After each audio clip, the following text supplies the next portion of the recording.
today, new topic. We're done with logistic regression, so now we are moving on to language modeling, which is a very exciting topic because that's the start of many applications that we built on. So we will have quite a bit of material today, so I try to pack it in as much as possible so we can get to neural network more quickly. Oh, and logistic regression homework is now posted. If you don't know that, it's already on my coursefile. All right, and the slide today have been posted as well. So again, it's not uploaded? What is not? The slides? They are? They are not.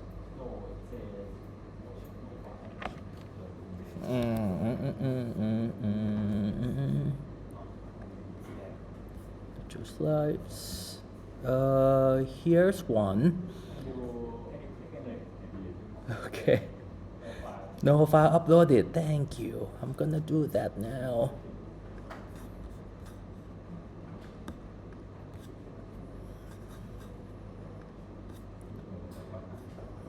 Huh.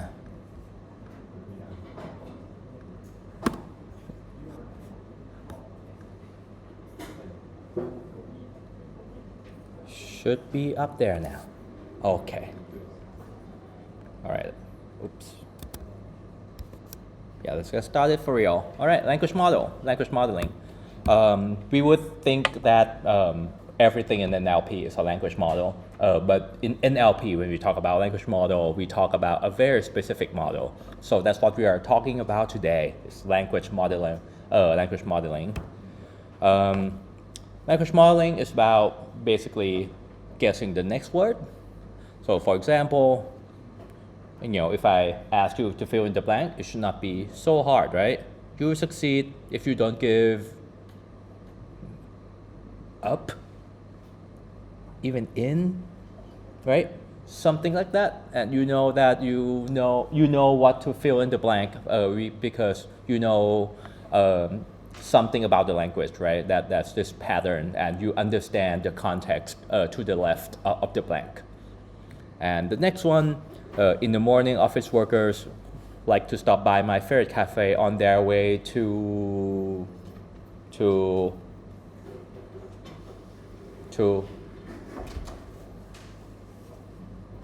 what? Work. Thank you. Work. And yes, so this one is not all about the language anymore, right? You know that after preposition, most likely in this context should be a noun of sort, right? But you know that it should be work because you know something about this world. So to be able to do this task, or a model that learns how to do this task, it absorbs the knowledge about the world as well.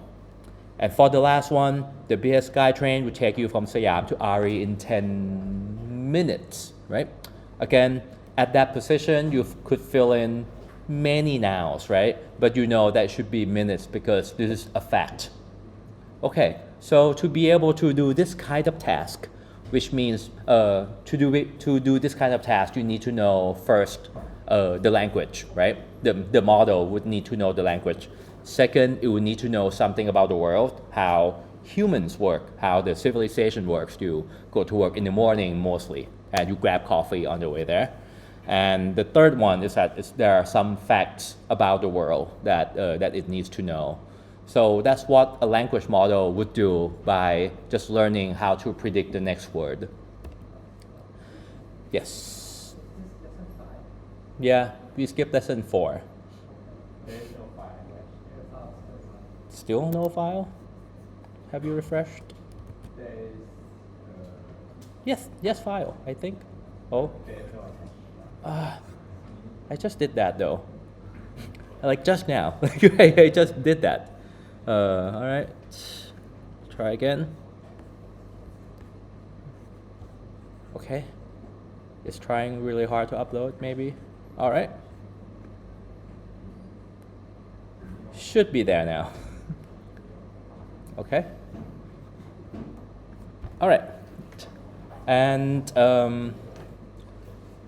for a small language model, which we will talk about today, a small language model is on all the phones that you are using right now. So the predictive keyboard. So when you type something, that will predict the next word almost automatically, so that you save some time typing, because Thais are really hard to type. The keyboard is quite the keyboard layout is quite sophisticated, and your devices are usually quite small. All right. So predictive keyboard would be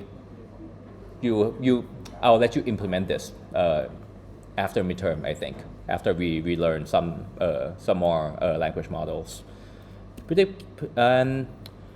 Or you can ask it to write the rest of the sentence. That's what LLM do really well. So it completes sentences for you, not just one word at a time. Auto suggest that you use on Google as well. This we also consider a language model. It's not large language model, so they don't use GPT to fill this in. It uses statistics, okay, which we'll talk about today. So it turns out people are more predictable than we think. That's why we can predict what they want to type next. And yeah. Oh, and of course, large language model, which we'll get to eventually. I say that like 10 times already, but we will get to that. So ChatGPT. So GPT is a language model that can predict the next words really, really, really well. Okay? All right, let's get back to the fundamental of language modeling by comparing these pairs. Say the police officer told the reporters about the incident versus the police officer told the reporters about the incident. Which one is more English? The second one. Yeah, the second one. So this is a fact from linguistics that people have this sense. They might not know anything about the grammar, but they could sound it out. And that's the very thing that we want language model to do. It would not know any grammar, like at all, not explicitly. It would not know past tense, plural forms, or anything, right? But it would just know which sounds more English. So which one sounds more like what it has heard before. And these two we use for language modeling, or segmentation for a long time. We know that the second word segmentation is not very likely because it doesn't sound Thai. So language model has this intuitive sense of what sounds correct. Okay? For these two, I send him a letter. If you pronounce it in a more Englishy kind of way, these two sentences actually sound the same. But if you read them in a Thai accent way, they sound very different, okay? And so suppose you build a speech recognition software that translates speech to text. You know that it's not a second sentence people said because it doesn't sound Englishy to you. It doesn't sound right, okay? So we also use language modeling partly to help disambiguate what you heard. And that's what people do as well. People have this sense not only to judge what sounds good, but it's also what they hear, okay? That's why we will never think that somebody would say, I send him a letter, as in the second one. All right, so yeah, try these pairs at home. Make sure they sound the same to you when you read them, when you pronounce them. All right, if they don't, try them again. All right, Bangkok has many high buildings. Bangkok has many tall buildings. Which tall sounds better. Okay, so also this is not grammar, right? This is vocab, but language model also knows this kind of thing. So it knows that what goes well with which word. Okay, so it would know something about the grammar, something about what should go together, what sounds like language. Mm-hmm. So let me give you a definition of LM or language model, not large, just language model in general. it's a model about language. It's a model that understands a language or languages. And in computational linguistics, it should be able to do three things, okay? First, it has to compute the probability of the text. So given a piece of text, you should know how likely that sentence is, okay? Because that probability will indicate how natural that sentence is, and that's a very useful ability. And the second one, generate text given the context. So if it knows something about the language, it should be able to autocomplete. It should be able to write a good sentence that goes well with the context. And that's how we push this idea really far. So that's how we got ChatGPT and all. So that's generation. And also sometimes we just want it to predict the next word from the context. So that's how we get predictive keyboard. All right, so it would try to do these three things, all right, if you have a language model. Applications, a lot of applications, chatbot, we saw that, right? Machine translation, we do that, we use that sometimes because sometimes the signal from the source language is not so clear. We still have to re-rank the translation. Sometimes we do that. And ASR, so speech to text, sometimes we have to re-rank and re-score as well, because sometimes something sounds ambiguous. And this is still used today. So that, sometimes many things sound the same, so you need language context to know which transcription is the correct one. Summarization, question answering. GC, we'll talk about grammatical error correction today as well. So this kind of system is still used today, although we have large language model. But large language model can do all of these, but we'll talk about the trade-off later. Cool. Okay, today we'll talk about Ngram language model. So it's a non-neural network kind. I don't know if you ask this question, but I ask this question to myself all the time. Is it still worth learning now that we have Transformer, GPT, and all better things? The answer is yes, and I'll tell you why. So we'll learn about Ngrams today. And then for the next 2 weeks, we'll learn about neural language model with RNN and with transformers. Okay? First, probability. Every language model models probability of the next token of the whole sentence. So we'll use this notion the whole way through. And what LM would give you is the probability distribution over vocabulary. So I want to get this notion right with all of you, okay? Because we're gonna talk about this many times, and it's such a long word, and I'm gonna use it over and over. Probability distribution over vocabulary, okay? So we want a model that gives you the probability distribution over vocabulary. Probability is probability. It measures what is more likely, what is more probable, right, to happen in the future for unseen events, right? So we know probability is a number between 0 and 1, and we'll talk about distribution later.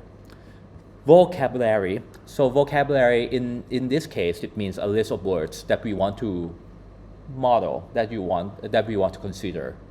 Okay, so you can think about it as a list of words that are without duplicates. So it's the words that the model would recognize at all. So we call this a vocabulary. Okay. So language model will output a probability distribution over the vocabulary, which means each word in the vocabulary will be assigned a probability, a non-zero probability. Okay? So what we try to model is this thing. It's probability of W, the big W, that's a random variable. The small w, that's the value that it's going to take. Okay? And W is one of the words in the vocabulary only. So if the word is not in the vocabulary, we don't define it. We can't assign the probability to it. And the output is the probability. So if you sum the probability over the probability distribution over the vocabulary, you get 1, okay? Because that's what probability distribution is. It must sum to 1. And it's a distribution over all the words that you want to model. All right, so that's what we will work with today. Oh, I even have an example. Okay, so this is probability distribution over the vocabulary. In this case, we only have how many words? 20 words in the vocabulary, so that everything can fit on the slide. But obviously, when you try to build a language model, it will be a much larger vocabulary. So you can see that all the values between 0 and 1. If you try to sum it up, you're gonna get 1 back. And since it's a probability distribution, and as you learn from from probability, if you have a probability distribution over something, that means you can sample from the probability distribution as well. So that means we can sample a word based on their vocabulary. If that word has a higher probability, then it's more likely to be picked, to be sampled. Okay? And when we generate text, that's what we do. We sample from the probability distribution over vocabulary. All right? That should be a very quick review of probability. Next, we will talk about conditional probability. Conditional probability is also, again, probability distribution. It's a function, but assume that we know a new piece of knowledge. That's why it's called conditional, because it gives you new condition that would affect the probability. All right. So in LM, in NLP mostly, we will condition on the context. Okay, that's how we're gonna say it in English. What's the probability of W given the context is what we see. Okay, so we use this bar we read given. Okay, so what's the probability of W given the context? So that's the notation.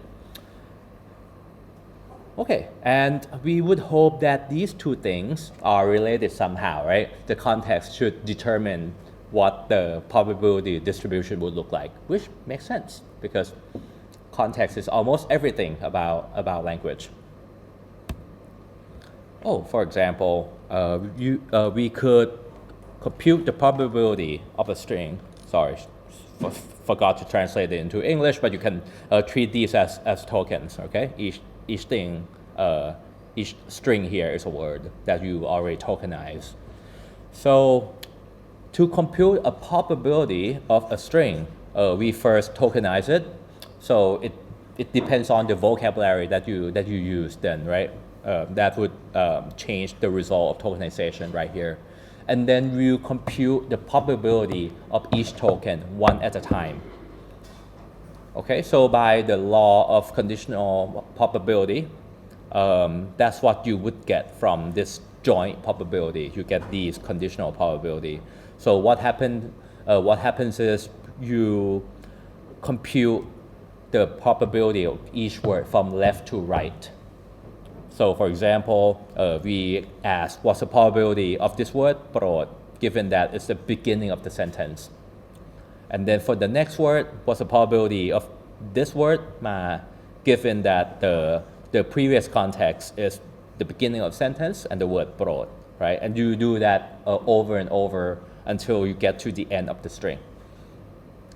And by the law of, I don't remember the name of the law, but I think to compute joint probability, you can find the product of the conditional probability of each event in this joint probability. Okay, so at the end you see you multiply up the probability of each word, but you compute it over different contexts. And this is what a language model does. So it must be able to compute these things, okay? So it's more than just like which word happens more, because you have to take into account the context as well, so that you are more accurate. And to compute these, there are many ways to do it. The first way that we'll look at today is Ngram language model. Ngram, gram means a word, and as in it's a variable that means as many as you want, okay? So you've got a unigram language model, bigram, trigram, 4gram, 4gram, 5gram, and 6gram, okay? So unigram is a model that don't look at the context at all, and the bigram, it looks at the context with two words together. So you look back one word, and the trigram, so you can guess it. You look back two words and see what the next word is. And 4gram, you keep increasing the width of the context that you consider. Okay.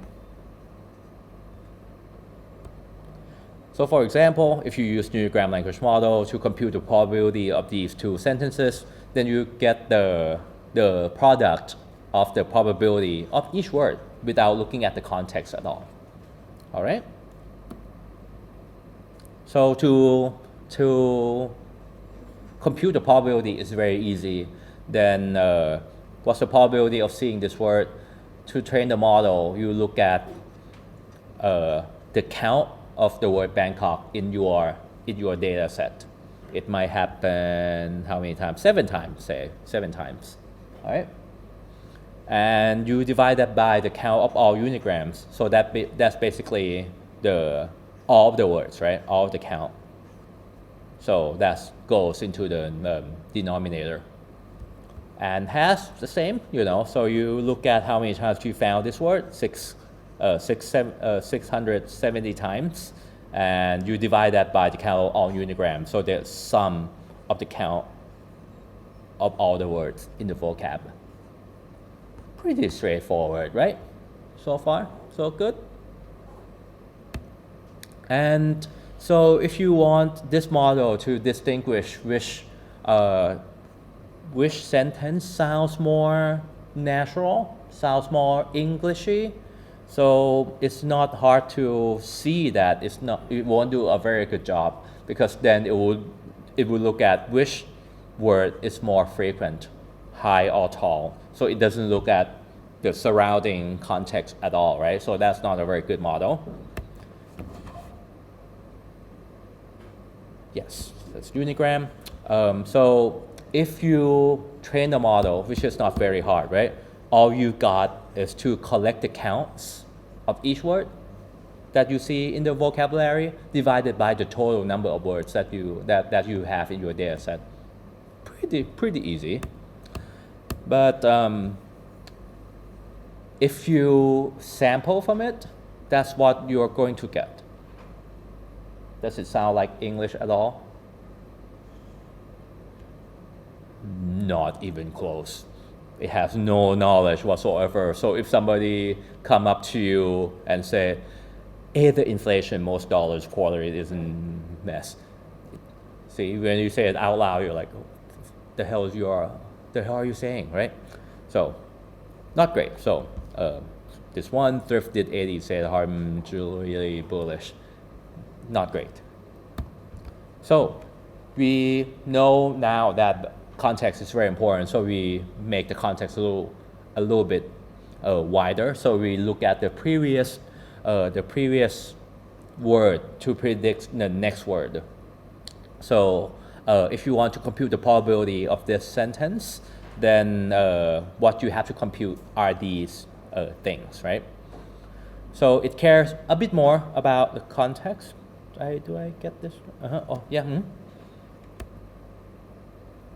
I think this is Bangkok Mass. Sorry. This is not good. Let me correct this quickly.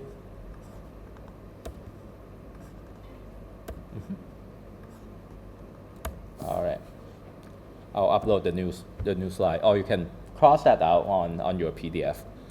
Okay, so so now you can see that the context that would matter to the probability distribution of the next word is just one word previous, right? So if the word that comes before is Bangkok, what would be the next word? What's the probability distribution over the vocab for the next word? And same for has many high buildings. So Bigram cares a little bit more about the context. And to train it, it's very easy still. So you count the number of bigrams. So how many times you see Bangkok at the beginning of the sentence, divided by all of the times that you see. So this pattern, you see the dot here. Dot means any word, any token. Okay. Think about it like a regex kind of thing. All right. Let's look at this one. So what's the probability of has, given that the context, so the word that comes before is Bangkok. So you count how many times do you see Bangkok has, and divided by the bigram of Bangkok dot, which means Bangkok and any word. Okay, so you normalize by the times that you see Bangkok in front of any word. Okay, and same for all vocab that you have in your model.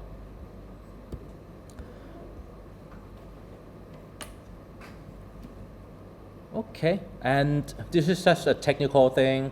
So when we model, when you try to train language model, we add two special symbols to the beginning and to the end to mark the beginning at the end of the sentence, because that is important, right? Because some words are more likely to be at the beginning of the sentence. So we add this extra symbol. So we call this process augmentation. So we have, this is a raw data without augmentation. So when you compute the count, it will be a bit different. So for example, so if you count the bigram Sam dot, this is 1, right? You got Sam and I, right? But the count of Sam alone is 2, right? Right here. So when you augment it, then these two would be the same. Okay? And it's for a technical reason why we have to do that, but it's also to signal to the model that beginning of the sentence is important. So that's what augmenting means. It means you add stuff to the data using some rules. So to estimate bigram probabilities, it's not very hard. Then you compute you find the bigrams of S of Bangkok being at the beginning, and you divide by the unigram that has S alone. For Bangkok has also, so you count the number of times you got Bangkok has, so you got 4 times, divided by the unigram of Bangkok. So that's also not very hard to compute, right? So if you have a table that you collect the counts, then you can sum over the rows that have context equal to Bangkok. Okay, so when you train, it's very easy. You have a bigram count table, just like this one, and you enumerate all the bigrams that you see, and you keep the counts of all of them. So these are the parameters of the model that you train. So notice that you don't train. If you know what I mean by train. Yeah, last week we did train the model using what? Gradient descent, have the training data, compute the gradient, update it, use stochastic gradient, iterate over your data many times, but this just counting. And this is somehow a powerful model. We use it for a few decades actually. So back in the day when we have like first version of speech to text, first version of machine translation, first version of grammatical error correction. These are the models. And these are what? Tables with counts. So it's a really simple idea, but these work quite well actually. Okay, so To train bigram model, you have to collect counts of all bigrams, collect counts of all unigrams, which we can easily get from this table, right? Once you have, if you want, say the bigram of all of hash, right? You sum up all these rows, right? Okay, so want to write out the equation. So to compute the probability of each word of, this is a sentence, right? From word 1 to word n. Suppose your sentence has n words in it, then you compute the probability, the bigram probability of each word given the previous word that comes before. Yeah?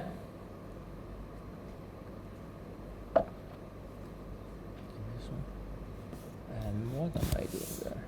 This is also wrong. This term should not be there, sorry. Oops, I mean, it should be wn, because the end of sentence is always at the end, followed by, okay. Yeah, so this is a symbol for the end of a sentence, right? So the context that it will look at is the last word in the sentence. Yeah? So far, so good? Oh, let's generate for a bigram model. Does it sound English yet? Texaco Rose 1 in this issue is pursuing growth in a boiler house at Mr. Guerrero, Mexico's motion control proposal without permission from 555 yen. It's still terrible. But it sounds so much better, right? It sounds like a bit more English now. If somebody, try to fake English to you, if they say something like this, you feel like, okay, almost, right? Why does it look so much better? Because some words in English or in the language, it only depends on the word that comes before. So for example, you have inna. You see inna a lot, right? Or is followed by the present participle. Is pursuing sounds really good, right? So it learns these dependencies already. Or like without permission, you've heard that a lot, right? It's quite idiomatic. Without permission, permission from, sounds good, right? You get the permission from who, and these numbers, right? You see that the 500 come before the come for 50, which is on the different scale, right? So so this sounds good as well. Or outside new car parking lot. See, it knows parking lot. That this bigram occurs quite a few times. Of the as well. This is a very good bigram that you see a lot. Okay, so we are on to something now. So now we can generalize it to trigram and fourgram. So trigram, you can see that you look at more context, right? You look at 2 words previous. For fourgram, you look at 3 words previous. All right?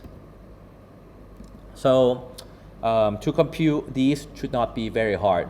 It's just, you use very similar equation to get these probabilities.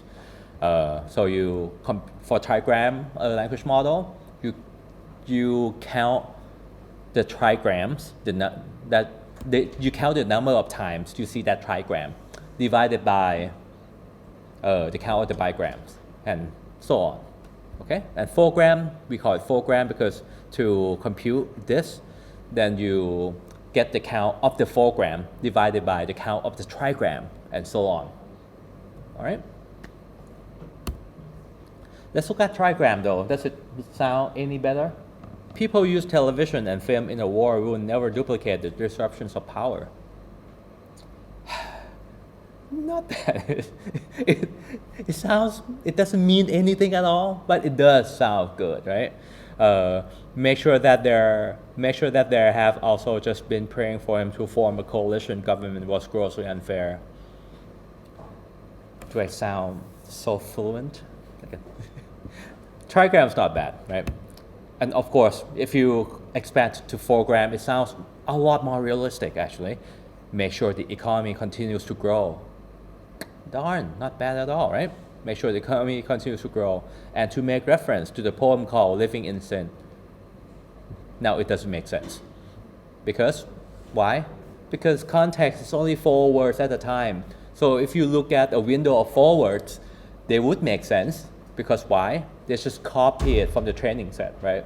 Those are the trigrams that you have, the 4-grams that you have seen in the training set, and then you paste them together. So it's like a copy and paste model that do the job, that does the job quite well. In order to save it from Austrian troops crushing the Hungarian rebellion. On the other hand, these are great 4-gram, right? Because they come in this form like a lot, right? On the other hand, I'm happy that I do believe there was racial discrimination in the Navy. Not bad. This is really not bad. But why do we stop at 4? Nothing stops us to stop at 4-gram, right? You can go 5-gram, 6-gram, 7-gram, 8-gram, 9-gram. So we can always do it more, but now we know to generate a really good sentence that sounds very correct. Then you have to model the dependency between words, right? So for example, you know that on the other hand should go together because they have some relationship, right? Because they are in the same expression, or even this one, I'm happy that, for example, I'm happy that it's not really a phrase, but you know these are the words that go together because they have dependency. So for example, I usually depend on I being coming in the front, right? So it's not hard to see that these words have some dependency, some relationship to each other. That's why they keep going together. But if you have a sentence like this, it's almost impossible to model the dependency. Let's read this. The computers, which I had just moved from the storage room in the basement to the lab on the 2nd floor, were fixed. Sounds fine, right? But if you want a language model that should be able to recognize a good sentence like this one, then you need how many grams? 1, 2, 3, 4, 5, 6, 7, 8, 9, 10, 11, 12, 13, 14, 15, 16, 17, 18, 19, 20, 21. So 21 grams. 21 grams are a bit problematic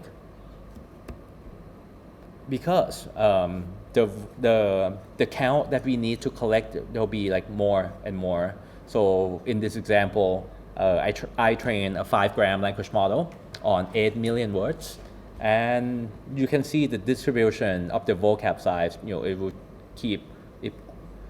keep growing, but it will not keep growing all the time. Okay. So if you use 9-gram or 10-gram, then you get bad counts because some gram will only happen once, and if some gram only happen once, you cannot model it very well. Okay, so we need a good number of counts for each gram that we observe. So for example, if we really want to model this 20-gram, it's not very likely that it's going to happen exactly this 20-gram ever again. So the count that you get is 1. So when you get such small count, the probability that you try to compute would not be accurate. Okay? Yep, that's what I just said. So, which means if we have more if you introduce some higher order model like 6 gram, 9 gram, then you need more data to help you with that, or you're gonna have some very low count. And usually when you train these models and you get really low counts, you don't include it in the model because you know that it's going to be bad. The word low count means it's like a combination of words that do not really happen very often. That's right. So for yeah. example, like one weird word with another weird word. Like that. Yes, that's right. Mm-hmm. With the common language, what do you mean by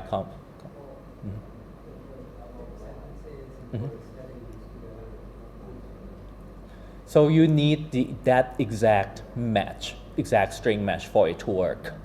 So yeah, so you're right. It only works if the n-gram that you try to model happen quite a few times. So something rare, something like new, it would not do well. And that's the very problem we'll try to solve with better models. I will skip these. I think you can look at these on your own, yeah, this is for the practical issue. I'm gonna skip these, okay? Just that divided by what, by gram, just an example. This is a practical issue, just like when we try to train logistic regression model. So when you want to compute the probability of the sentence, you would not actually multiply the individual probability of each word because it will underflow. Okay, so instead, we'll compute the log probability. Okay, the sum of the log probability. You know why we could do that? Because we learned from high school that log of A times B times C is equal to log of A plus log of B plus log of C. If you ever wonder why we learned that in high school, this is the place to use it. Okay? All right, so we use log probabilities all the time. We would not multiply up a probability like this. And it still gives you the same result because logarithm is a monotonically increasing function. If you don't know what that is, that's fine. But we can do that because it's monotonically increasing.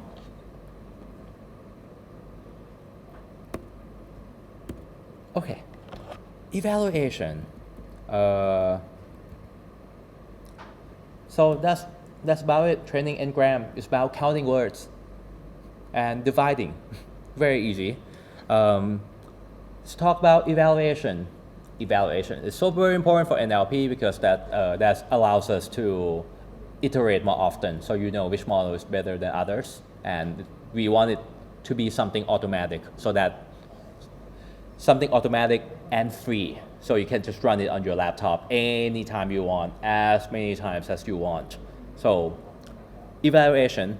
So this is a bit tricky because when you predict the next word, you are always wrong because there's never enough context, right?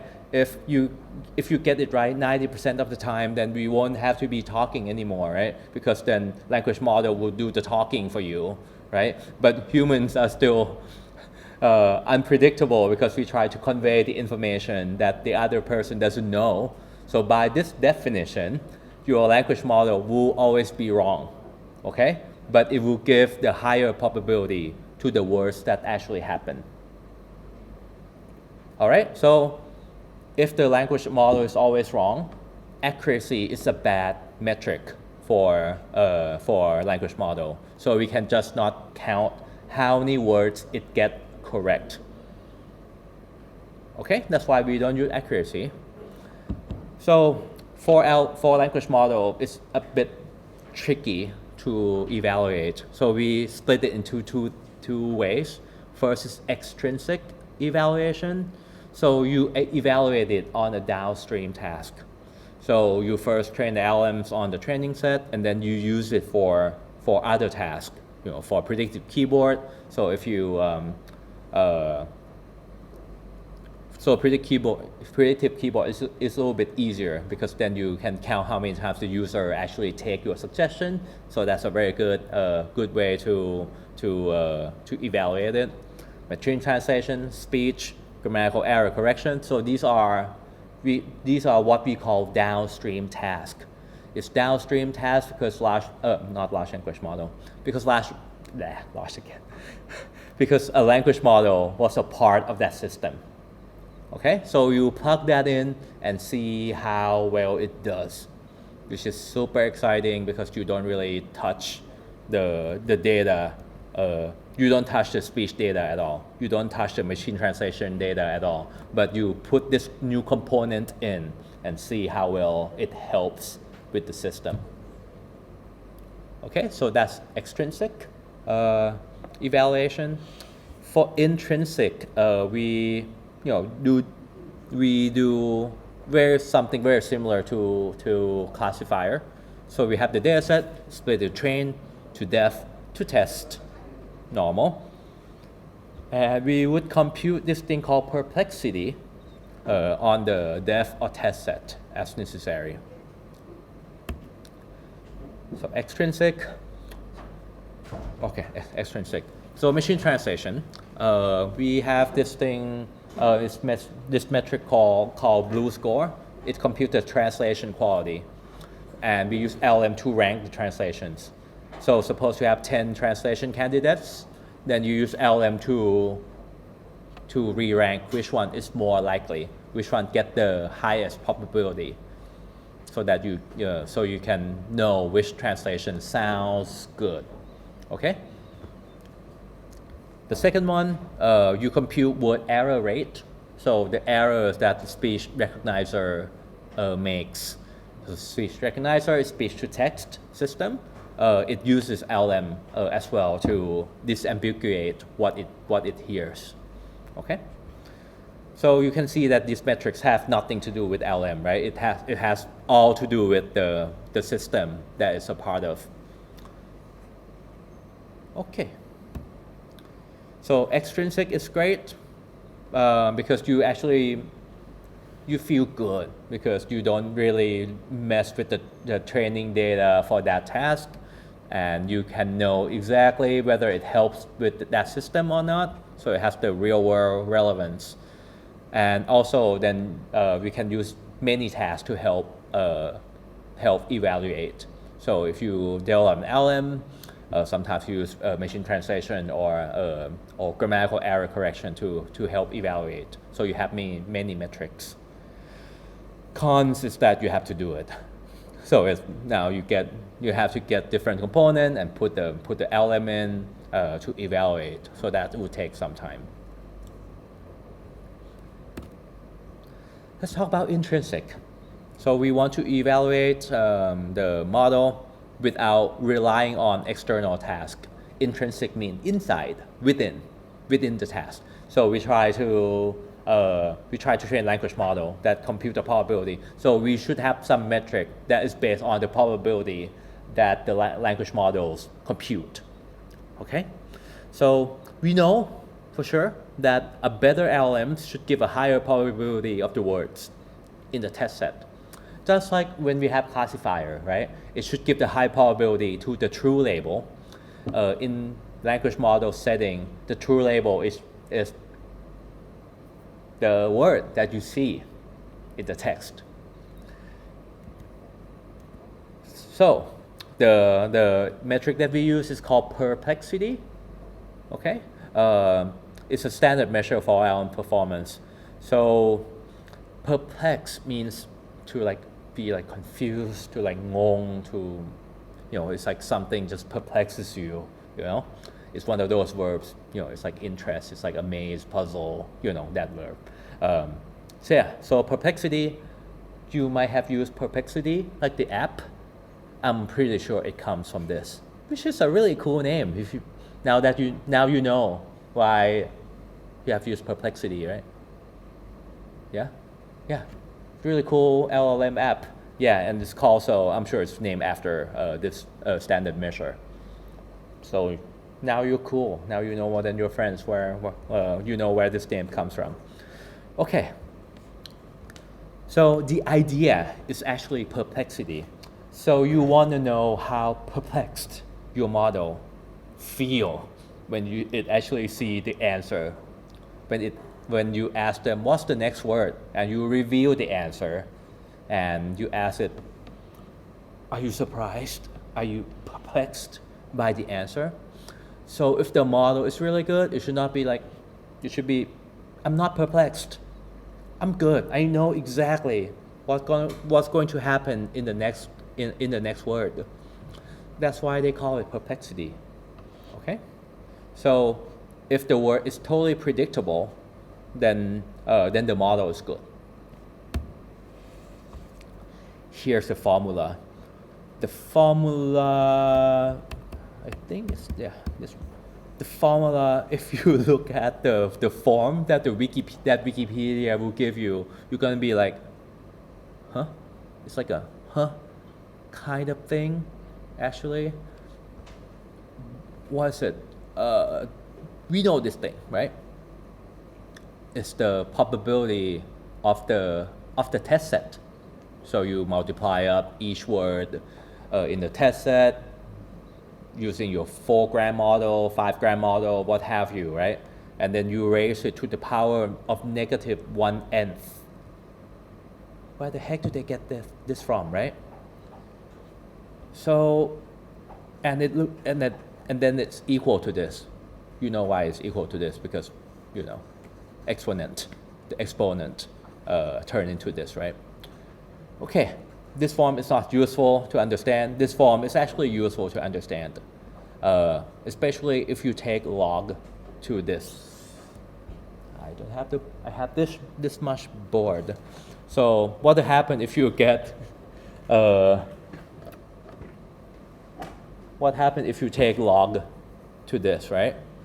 Then you get 1n, hope you can see this.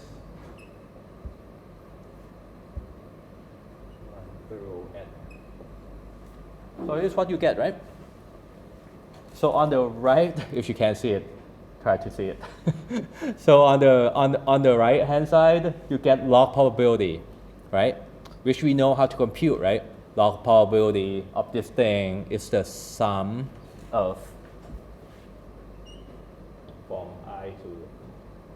0 to n, the probability of wi given the context.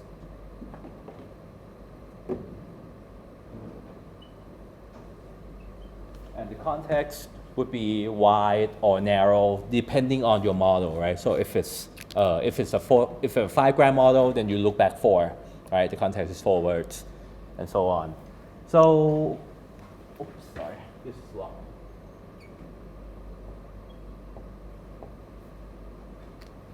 Okay, so I think you can follow this one, and you would immediately see that it's just the sum of the log probability, which we have seen before over here, right? This is the sum of the log probability. And what's 1 over n? It's like taking the average, okay? So it's like the average log probability over your data set. And there's a minus, so that becomes negative average log likelihood of the test set. And for perplexity, lower is better, because why? We want this term to be high, right? Because I said that a good model should give really high probability to the words that actually occur. So this should be very high, and there's a minus sign. That means the lower would be better. This is a really weird metric. I don't really like it, but again, that's what people used in the past, and that's what we are stuck with.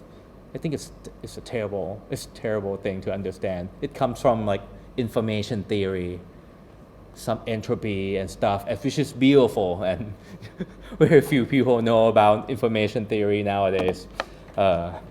Anyways, so perplexity, lower the better, and it's actually pretty easy to understand if you look at it in terms of the log probability of your test set, the log likelihood of your test set.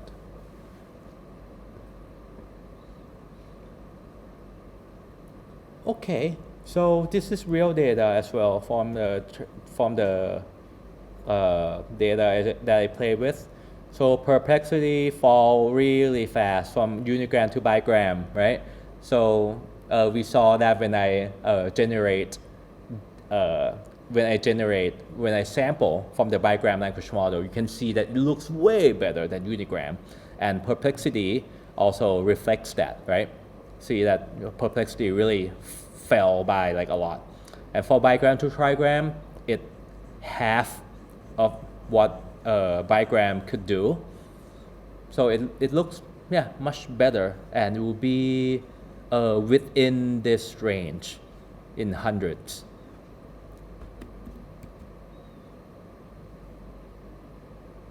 Okay, I think I said all of these. Yeah. Okay. Any questions about perplexity evaluation?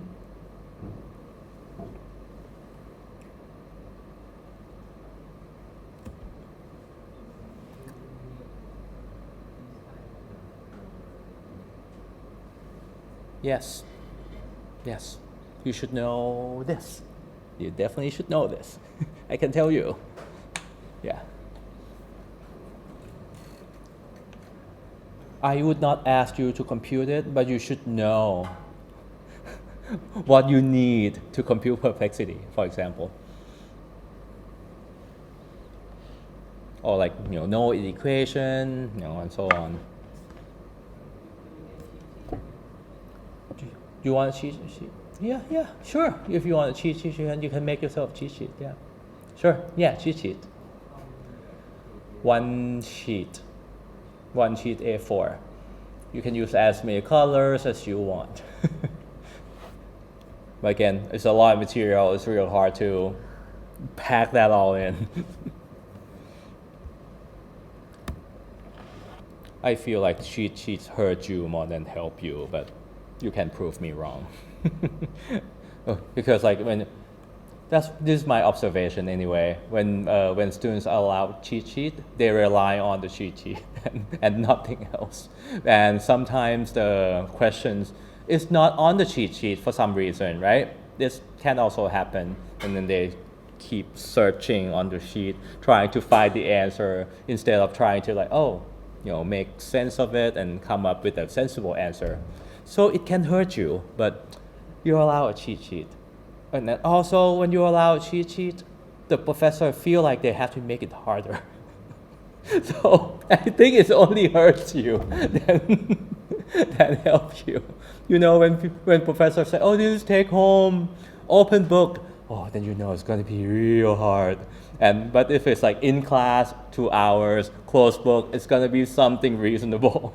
But yeah, so in the middle for me, I think it's one sheet of cheat sheet is good. It's a good balance.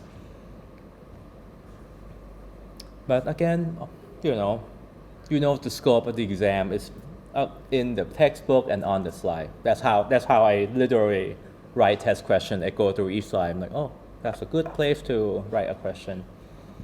So it's more straightforward than you might have been scared of. Okay. Good question though. Thank you. Oh yeah. Large compute probability of sentences. Okay. Good. Okay. Again, we have tools that train language models for you. We'll use KNLM today, and it used these really fancy sounding algorithms. Don't worry about it. By the way, these are so hard. I had to learn this when I was in school, and it's impossible to understand. It's a lot of math, but now we don't do that anymore. We use RNN and transformer instead, which is hard in different way. So yeah, don't worry about these things anymore. But these are the tools. We'll use NLP today. I'll be giving you the code, which will train the language model for you.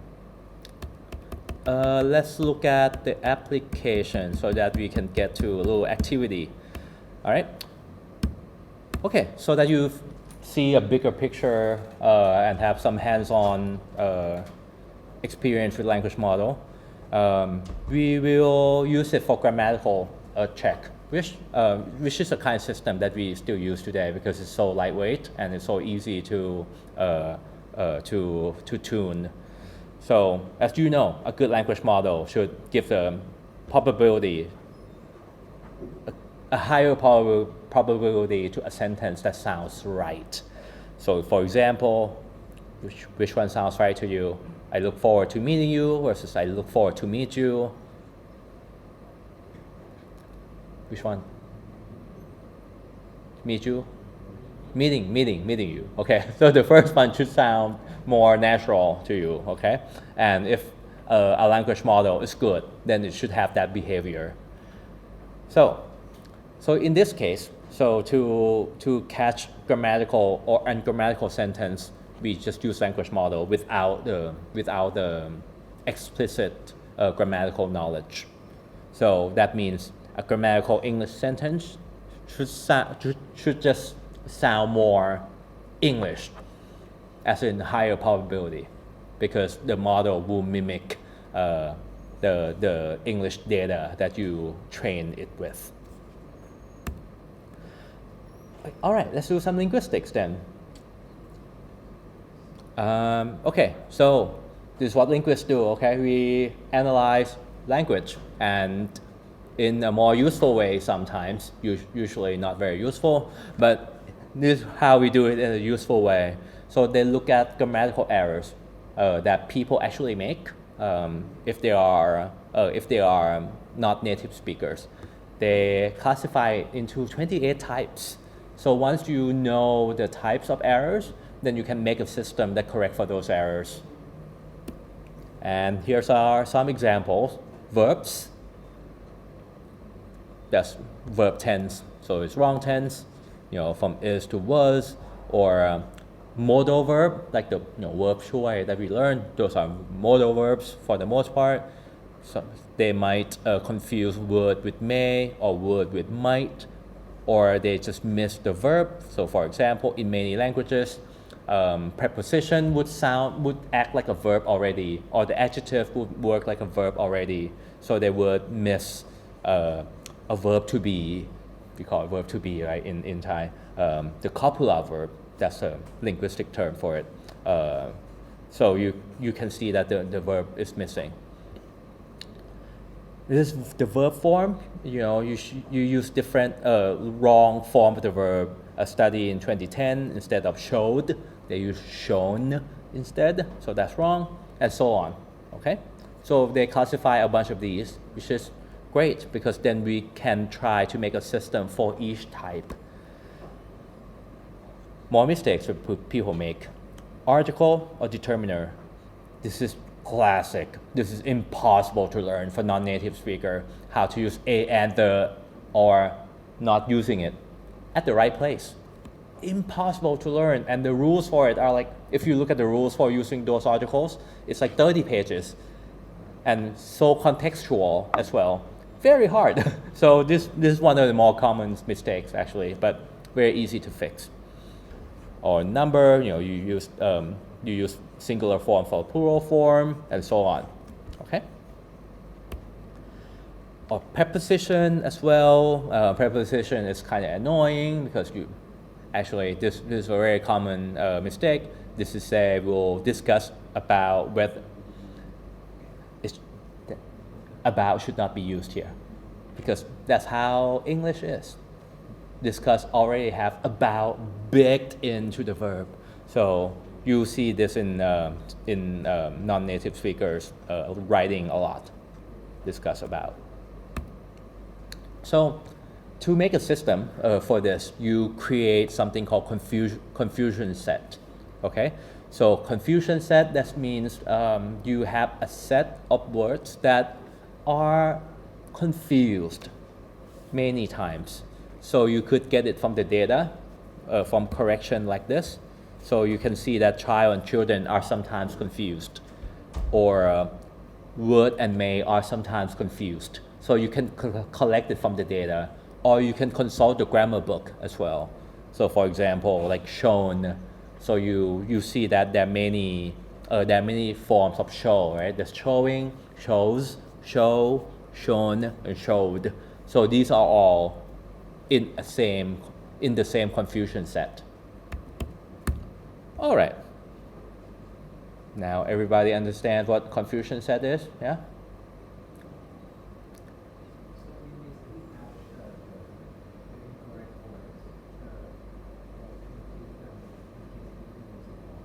Exactly. So these, some of these are correct, right, in some contexts, but some can be, there's a clear mistake. So if you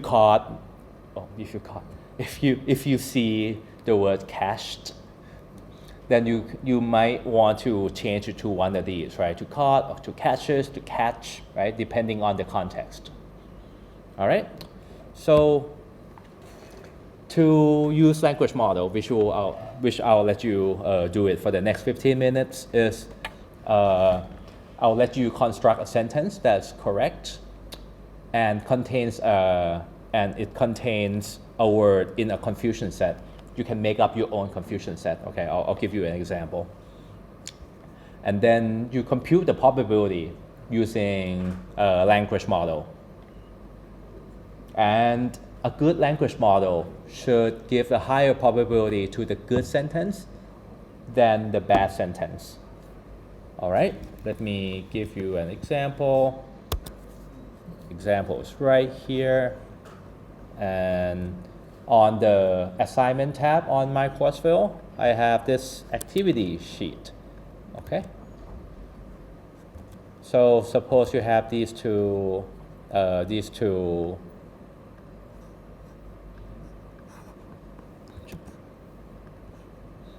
sentences. So I want you to come up with a good sentence, and how about we are all working on the same sheet? Yes. So you can see that the is in your confusion set, because say confusion set for the would be like a and the, right? And you try to make it wrong, okay? By say I will remove the, okay? Because it's in the confusion set. So the can be there or not there, or a or and, all right? So make it wrong. And then use 5 gram LM to score this. I use 5 gram LM to score this and put the score here. And also use GPT-2 to score it, right here. GPT-2, score this thing. And the Excel sheet will judge, right? So which means the LM score for the correct one right here should be higher than the LM score for the wrong sentence if the LM actually good. Same for GPT-2. We haven't talked about GPT-2 yet, but I give you the code for using it. So it's right here. So you compute it with the same sentence, and you use GPT-2 to compute it for the same sentence. Yeah, so far so good. And this is the code for training 5 gram language model, which I think if you make a copy and run, it should run. I think. I haven't tried it this morning. We'll see today. And all you have to do though is to put your sentence here. Everything should already work. All you have to do is put your string right here. Okay? It will print out the log probability, the log likelihood of the sentence. And then you can try to compare the two. So in this example, after you train it, you can see that it will compute the probability of each word, right? and then compute the total log probability by taking the log of each word and then sum it up. And it should work well. Which one is higher? This is higher, right? So I look forward to meeting you. That's a good sentence, which is higher than the wrong sentence. So that's a good thing. But again, model will make a mistake. And the point of this is that we want to compute how many times it gets it right. Okay? And the other one is GPT-2. It's already been trained for you, so you don't have to do anything. You just download it. And again, all you've got to do is to put the string right here that you want to score, that you want to compute the probability for. That's all you've got to do. So it's, yeah, very easy. Okay? And this is the probability, the log probability. So higher is better. All right?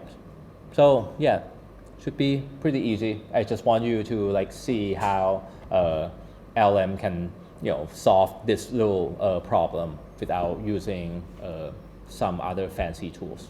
Okay?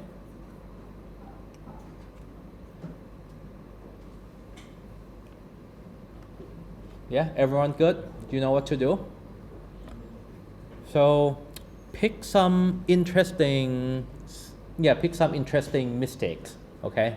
Like some verb form, some wrong preposition, or like use a wrong modal verb, wrong verb form, and so on, okay? Or use a word that's wrong, that's not in the right context.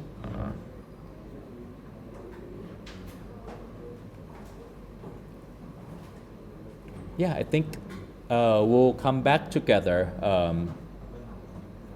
in 15 minutes. So once you do that, yeah, write your name on here on this and put in the error types. So these are the 5 types that I think should be pretty easy for you to do. Okay.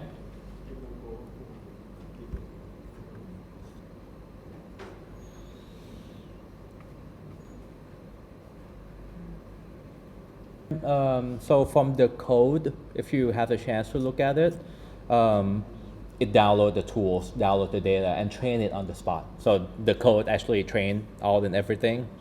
So compile the code from C++ actually, and then download the Python library. And this is the training process. So this is actually kind of readable actually.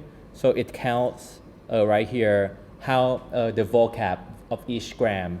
So we found that made 5 gram, this made 4 gram, this made trigram, bigram, and unigram. And yeah, so it compute and collect all the counts and normalize it, save it into a file for you. So that's why it takes a bit longer than GPT-2, because GPT-2 is already been trained and you download it in. All right. And GPT-2 use Hugging Face library. So if you download the pre-trained model and it and you run the inference on the model.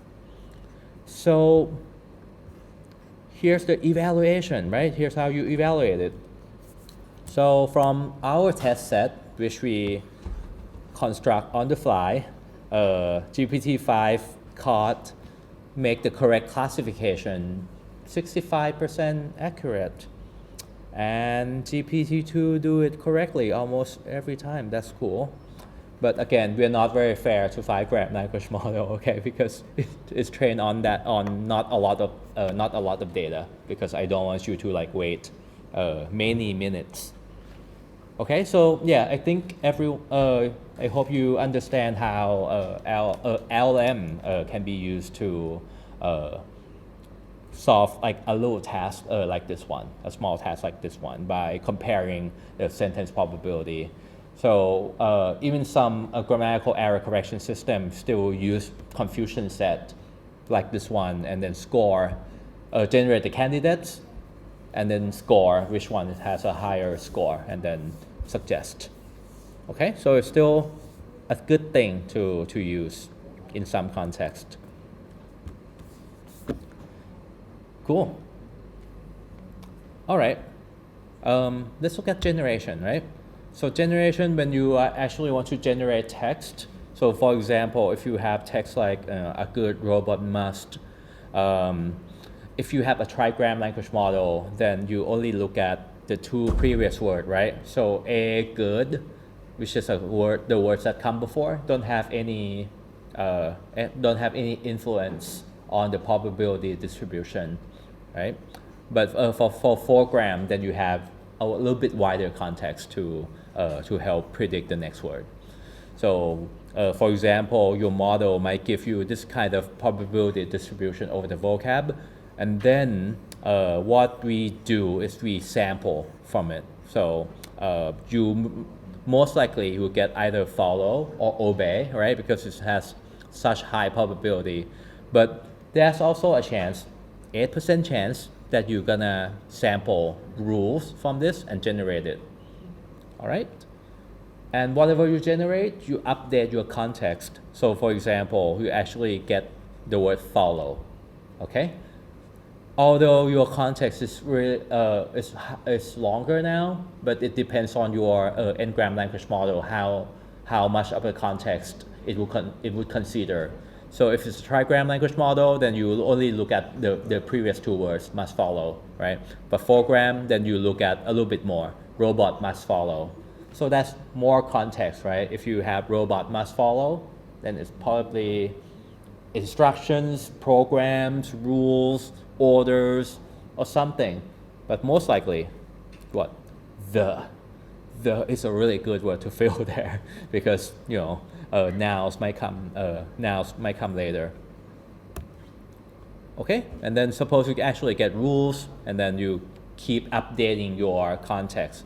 Once you update your context, then you get a new probability distribution.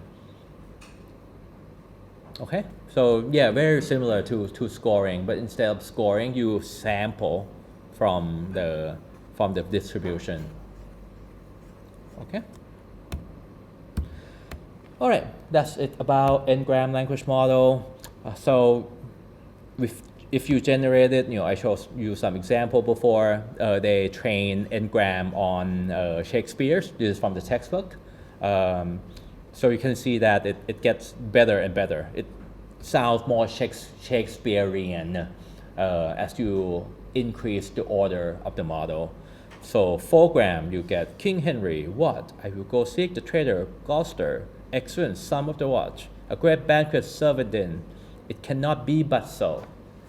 That sounds Shakespearean. If you ever read Shakespeare, I was made to read Shakespeare once. It was a fun time. And so if you generate from, say, Wall Street Journal, you can see that the text come out quite differently, right? For trigram, they also point to $99.6 billion from 204 blah, blah, blah. Sounds like a pretty good English, right? But you can see that the output for Ngram trained on Shakespeare's versus Ngram trained on some finance-heavy newspaper, you get very different text, which means the probability distribution will look very different as well. So, which means you could train language model very specific to the domain that you want to use it for, which is very convenient. So, Ngrams, it has limited capacity, right? First, it will mimic what it has seen, and what it has seen only. So if you have some sentences that you don't see in the training data, but there are some sentences that you feel that is totally normal, and you can't imagine that happen. So, for example, นักท่องเที่ยวขุดพบเรือดำน้ำ นักท่องเที่ยวขุดพบเรือดำน้ำ A tourist discovered a submarine. It's a very short sentence. It's a good trigram. Let me put in a tourist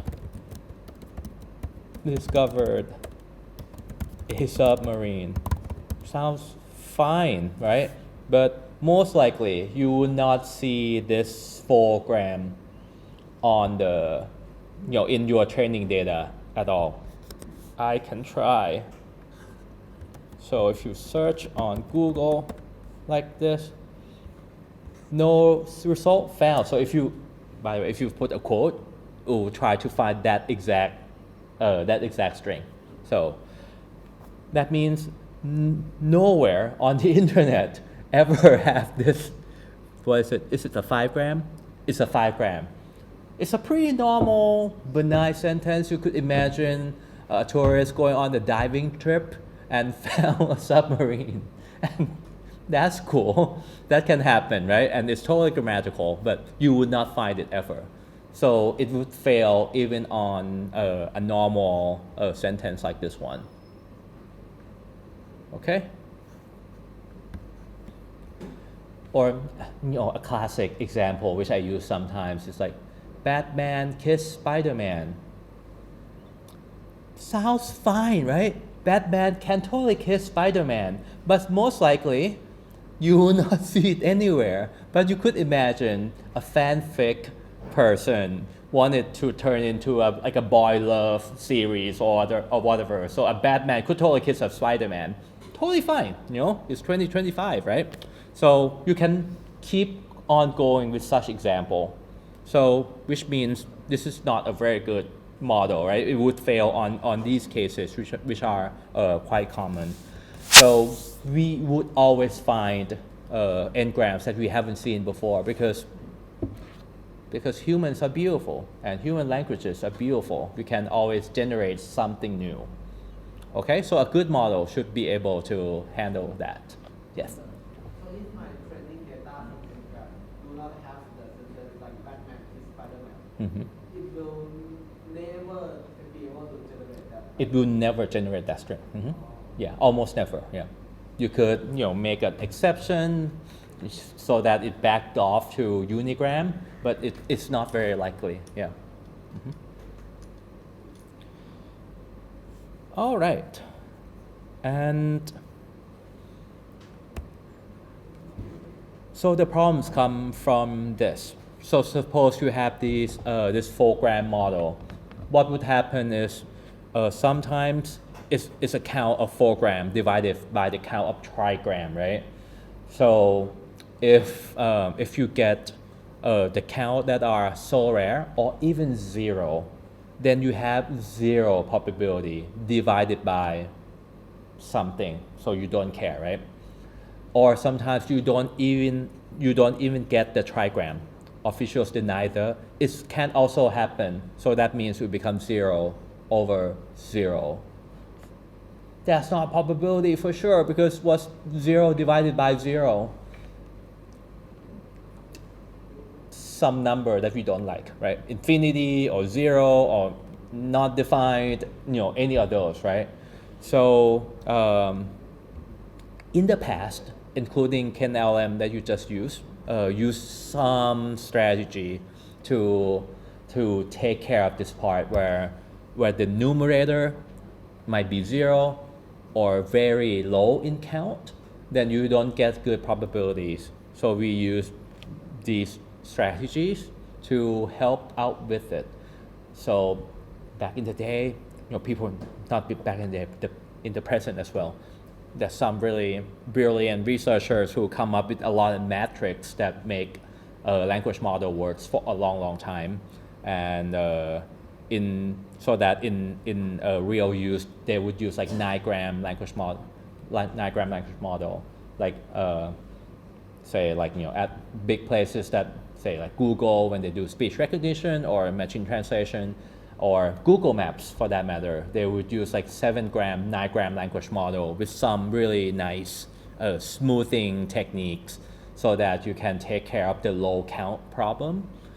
So that works for a while until we get better stuff. Okay, so we get some sparsity problem with Ngram model, so it would struggle to compute the right probability, and we also saw that it would not generate strings that it hasn't seen before. That's also a problem. So it would not generalize very well. Okay, but yeah, for now, Ngram still used in many places. You can use it uh, for some small system, say like grammatical error correction, where you don't have any training data. So that's still very useful. So for example, if you want to do grammatical error correction for Thai, which we have data for, by the way, suppose that you don't, you can just train language model and come up with the simple mistakes that foreigners might struggle with, right? And then then do what we just did on the spreadsheet. So you create confusion set, and then you rescore you rescore the sentence and the candidates. So yeah, it's still used in many lightweight systems that we might not have data for. All right, good. So we have better stuff. Which lead us to the next thing.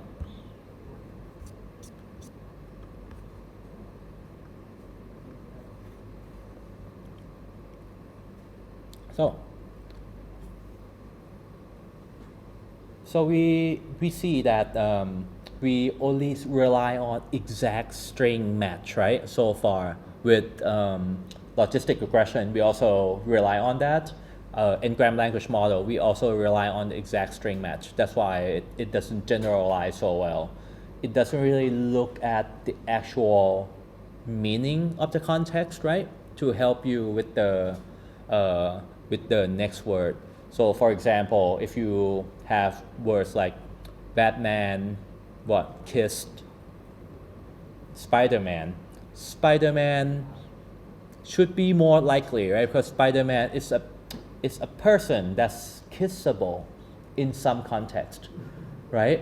So although you might not see that exact same string, the model should know that from the context, the object, a person that can be kissed can be these strings, although you don't see that string exactly.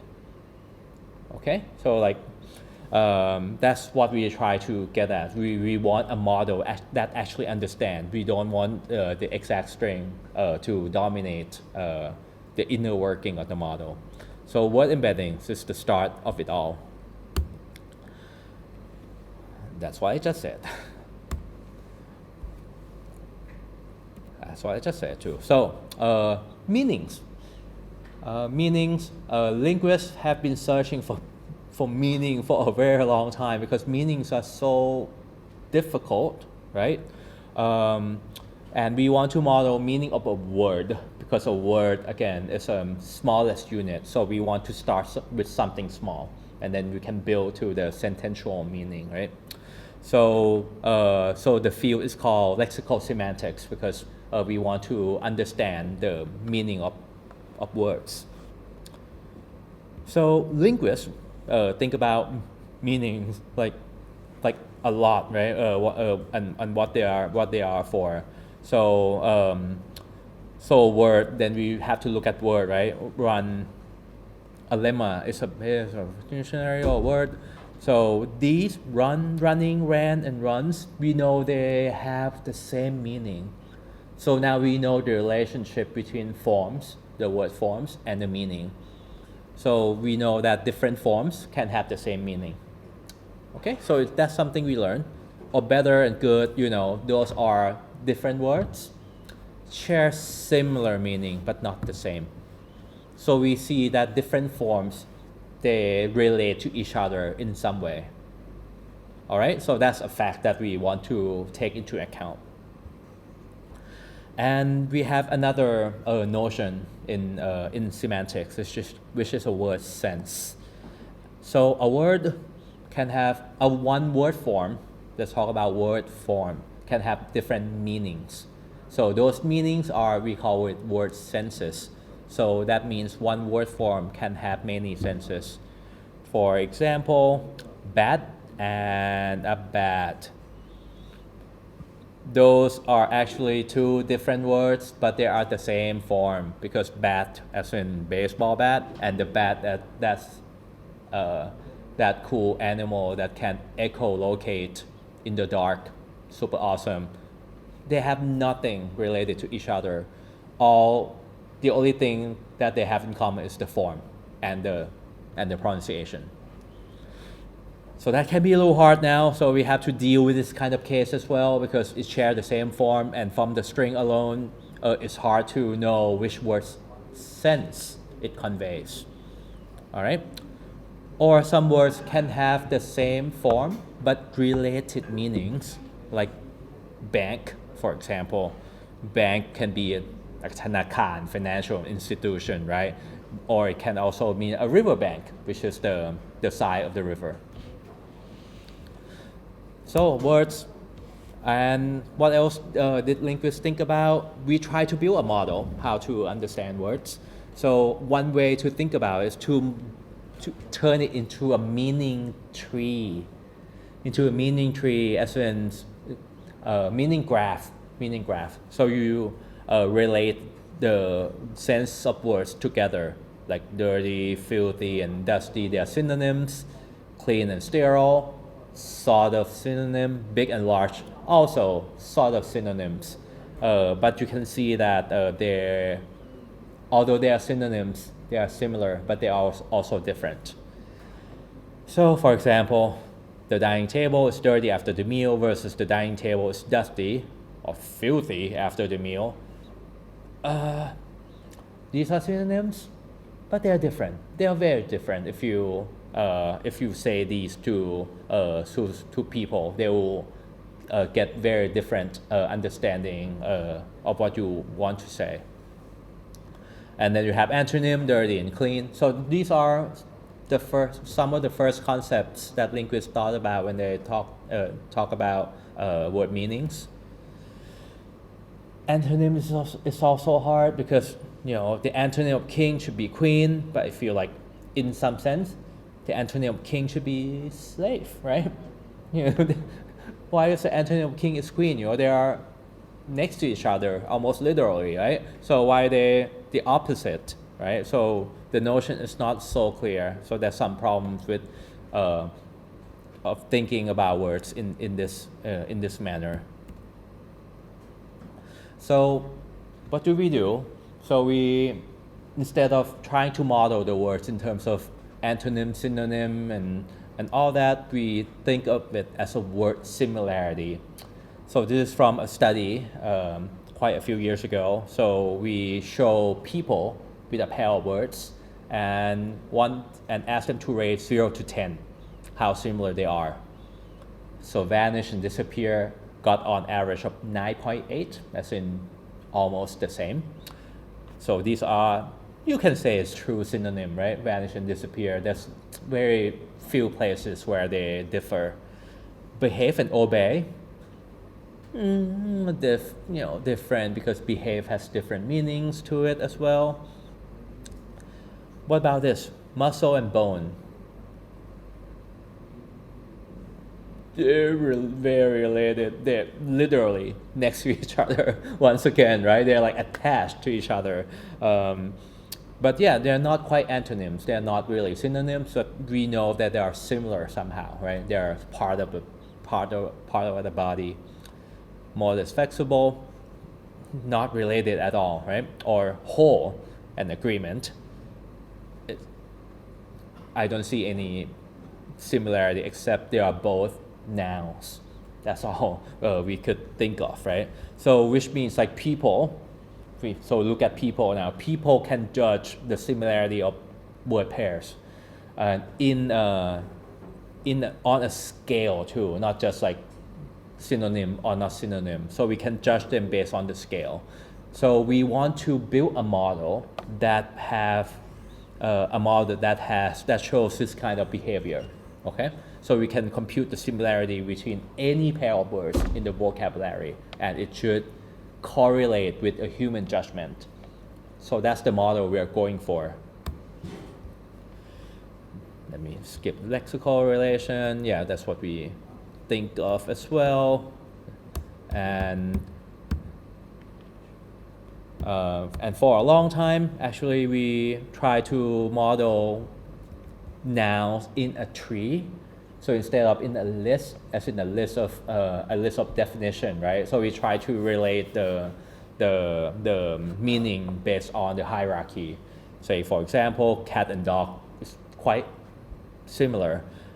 If you compare cat and pen, they will be quite different, right? So we try to build this kind of tree so that you can compute the similarity based on the tree distance. Yes. I have not. I'll do that now.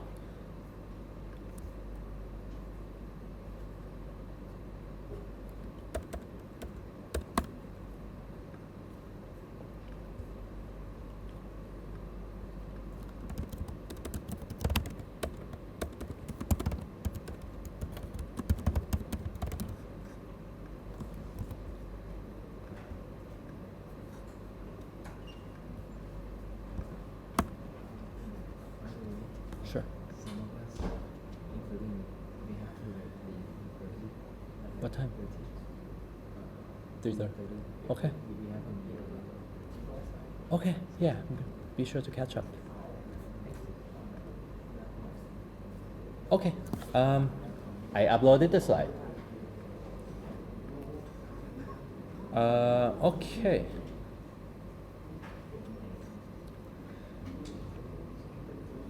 And this idea works really well, by the way. So this organizing nouns into hierarchy, that works so well. So when you try to model nouns, it's good. So you have some similar words, but again, you get something like coffee and cup. Coffee and cup, are they similar? They're not quite based on this organization of nouns. Okay, so there's something missing from this.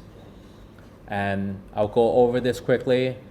Linguists are so good at this. They actually go through the entire dictionary and get all the adjectives and verbs and nouns and try to organize it into a tree.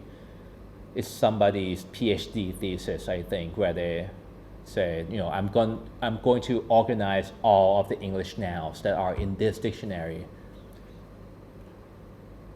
Linguists love doing this kind of thing. I'm glad I wasn't born in that era, so you don't have to do this. So yeah, so that's actually, you know, a corpus where, you know, you can view how each noun is organized.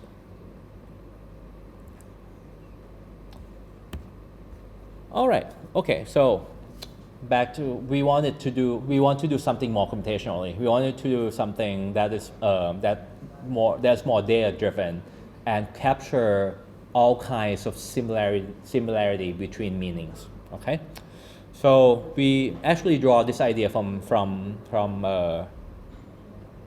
linguistics as well. So we use denotational semantics, as in when you have a string, again, you want something that you can compute with, right? Before this, we did bag of words, which is okay, but now we want something better.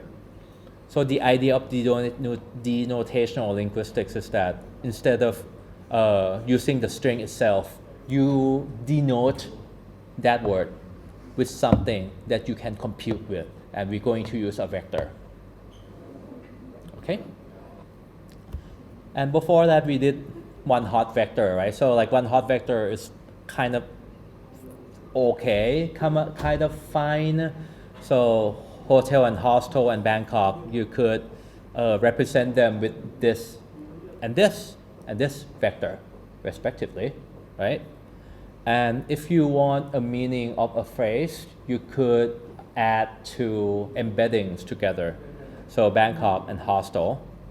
So you add Bangkok and hostel, these two vectors, and you get what you got is 1 and a bunch of zeros, and then 1 and a bunch of 0. Okay, so you just add these two together. And if you want Bangkok hotel, you add, again, Bangkok and hotel together, and you've got this vector. And I said that this works because then you could have the similarity between Bangkok hotel and hostel by taking cosine similarity between these two vectors, right? So it will show some similarity, which is something, but again, it's entirely based on string matches. Again, hotel and hostel, quite similar, right? It's somewhere that people go, pay up, and they have a bed to sleep in, right? There's some similarity there, but again, big difference. Different prices, different places that they are located at. Okay, so we want something better than this, but we use this for a long time. That's how we use logistic regression, because we just add up these vectors together. Okay, so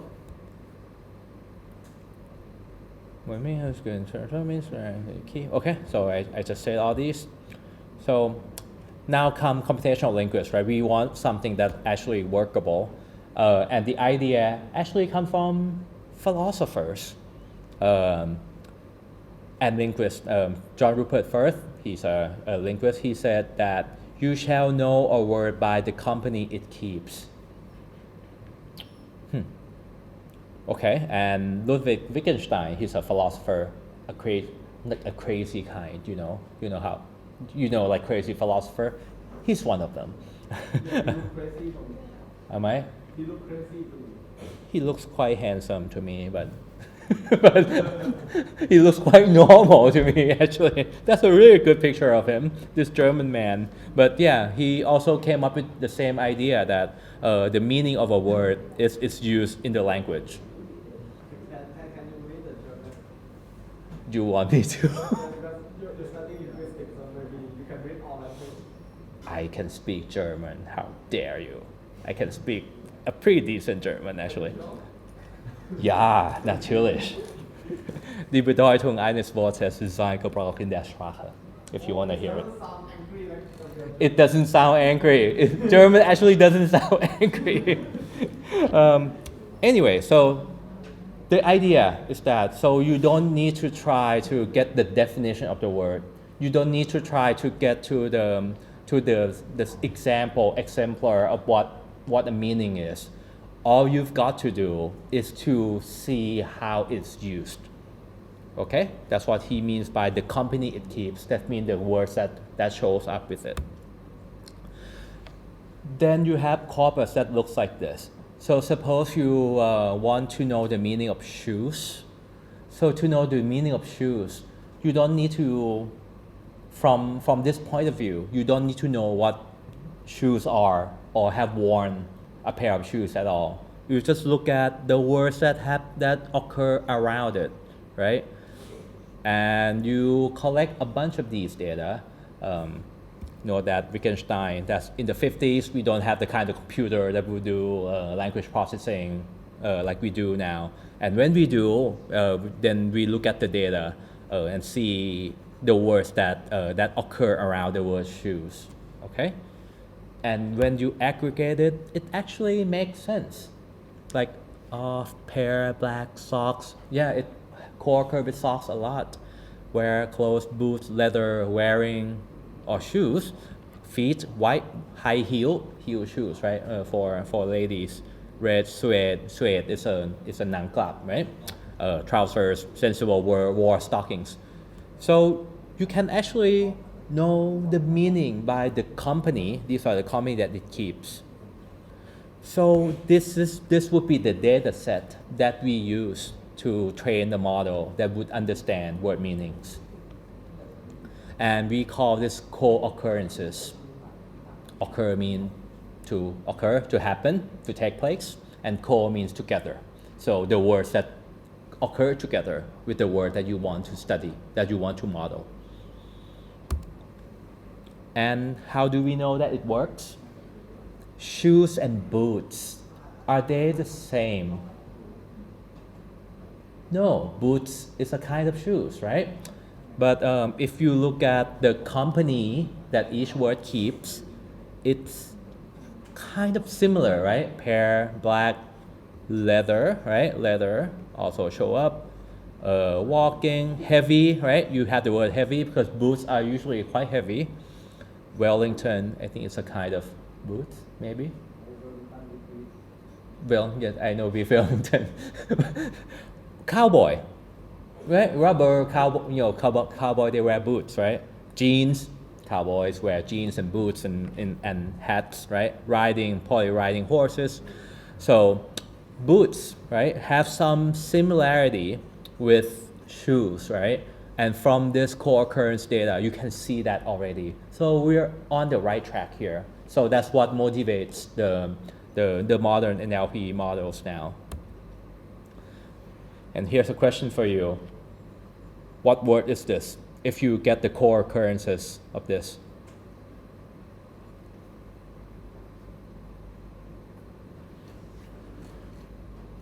So it co-occurs with the word English 279 times, with language 193 times, and so on. Voice. Okay, what else?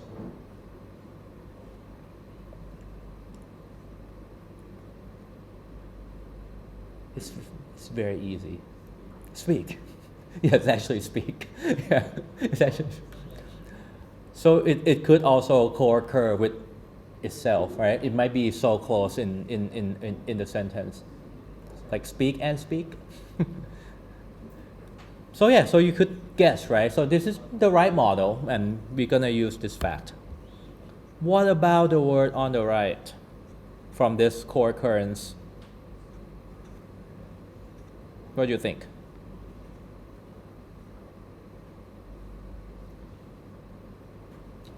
Very similar to speak. And you know that it's similar because you can see that the top 20 co-occurring words are very similar, right?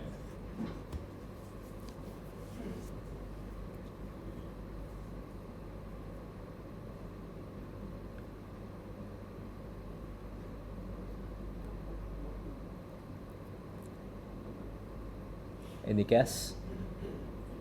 Huh? Speech? Speech, close. Preach? Okay, okay. One more guess.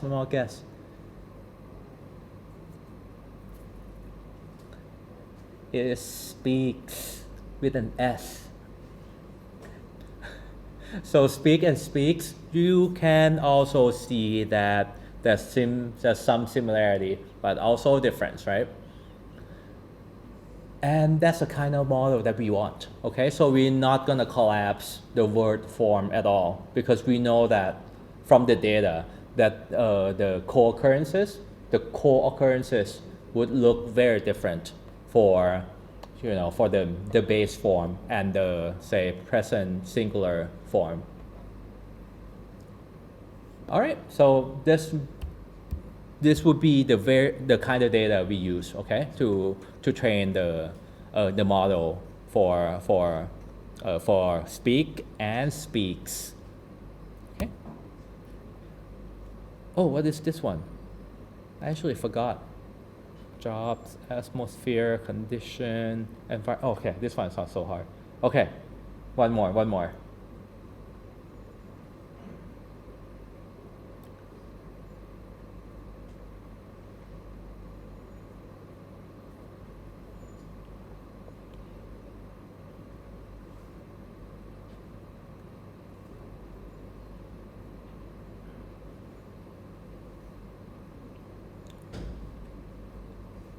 Say again. Oh, okay, I can see that. The word is create. So if you have something that's more specific, right, it would co-occur with some words that are more specific as well. So create jobs, create atmosphere, create condition, create environment, impression, and so on. So good stuff. Okay, so now I hope you all convinced that co-occurrence suggests meanings, right? So we're gonna use this idea. So essentially, we could turn these co-occurrence matrix into a word embedding, a word vector. So for example, if you rearrange it into a vector form, so as in they all share the same columns like this one. So this is an embedding. this is a word embedding for king because you can just use the co-occurrence frequency with each word and use it as a word embedding. And word embedding is the word vector that you can use cosine similarity to do stuff with it, which I'll have examples for. So once you have the embedding, here's what you're going to do with it. Then you're going to compute the similarity between king and queen, and you should get something high. And similarity between king and slave, it should be something low. Maybe. It depends on the data, right? But it should be something that's high enough. Again, similarity between dog and cat should be pretty high. Dog and elephant should be something, but lower than dog and cat, right? Because I think we can all agree that dog and elephants should happen in different contexts, but dog and cat should occur in similar contexts because they are small domestic animals, right? Cool. So suppose we have the embedding. We will talk about a model later, but we could construct a small word embedding by choose the word in the context that you want to count. So say, for example, you might want to count how many times knife co-occurs with get, or co-occur with see, with use, with hear, with eat, and kill. Okay, so I simplify this so that I can explain the next concept. Okay, so these are called embeddings. Okay, so we have an embedding of knife, embedding of cat, embedding of dog, embedding of boat.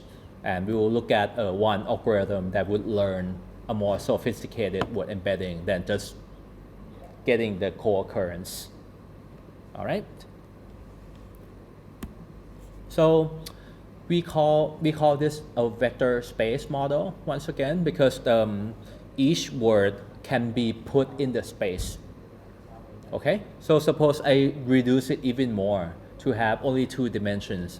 So we count the number of times that knife co-occur with get and knife co-occur with use. So we get a 2-dimensional space like this one, right? And we could put each word vector, which is now called word embedding, but it's a vector, onto this 2-dimensional space. Okay, so you could see, sort of, cat and boat are like closer together, and knife is very different than cat and boat and dog, for example. Okay, so you have by constructing word embeddings for the words in the vocabulary, we project them into a vector space. Once it's in the space, then you know which word is close to which word. A more obvious thing to do is to use Euclidean distance between the 2 vectors. You know Euclidean distance is what is it? It's Euclidean distance. I think you know the formula. You subtract the 2 and Pythagorean theorem, draw a right triangle and find the distance. So yeah, I'll skip the formula, but the idea is you put a ruler between these 2 points, right, and see how far they are, or you put a ruler between these 2 points to measure how far they are. The farther, the more dissimilar they are, the more different they are. But again, it's not very good because it doesn't account for the case like cat and dog, where dog might occur more frequently than cat. So you can see that dog is 2.5 more than cat, right? So that's why the number of times you see it co-occur with get and co-occur with use seems like very different from cat, but proportionally they are the same. Okay, so we don't want to compute it this way because it doesn't account for different frequency of each word. So what we want to do instead is to compute cosine similarity.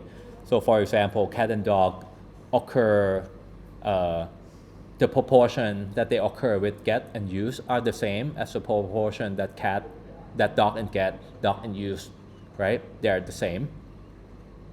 Then if you use cosine similarity by measuring the angle that the two vectors make, then it makes more sense. So we always use cosine similarity for measuring the similarity between two word embeddings.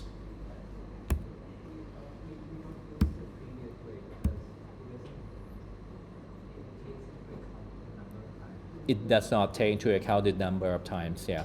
So cat and dog should be quite similar, but this measure will say that they are quite different. So we use cosine similarity, and we talked about cosine similarity last time. So we take the dot product between the two vectors, which are the embeddings. So for example, if you so you take the dot product, say like knife and dog. So it's 51 multiplied by this 115 plus 84 multiplied by 10, right? So that would be that would be the dot product, but then you have to divide by the vector norm. Okay, so that's the formula. Okay, so but you measure the angle that the two vectors make to indicate the similarity. Okay. All right, but again, in real use, we would not use the raw counts the way we do it here, because for this model to be effective, you need to collect a lot of counts, which means your embedding will be very large. Say, for example, if your vocabulary is 30,000 words, so the columns would be 30,000 columns, right? Which means each embedding will have 30,000 dimensions. That's very big, and a lot of it would be zero, so that's not very good. So why should we store a bunch of zeros, right? Because when you take cosine similarity, it becomes zero anyway. So that's not good. So we want something that is smaller and that is less sparse. That means it should not have a lot of zeros.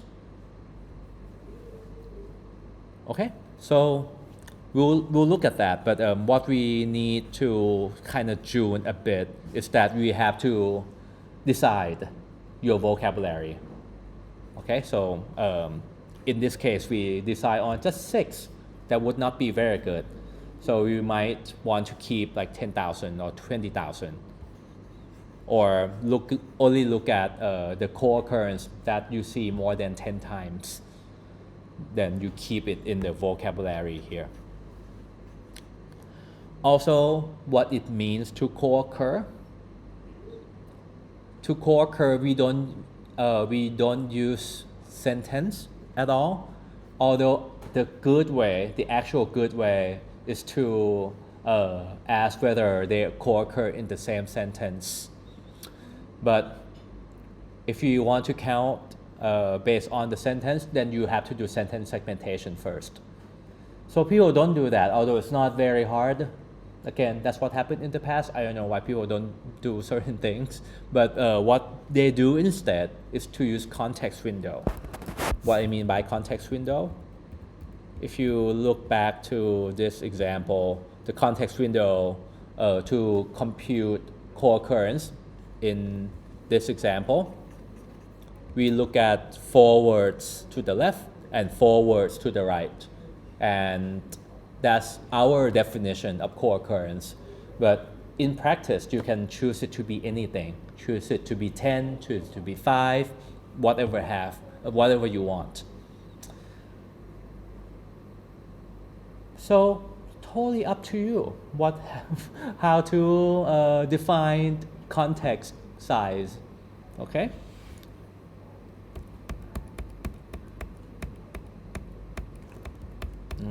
Okay. All right.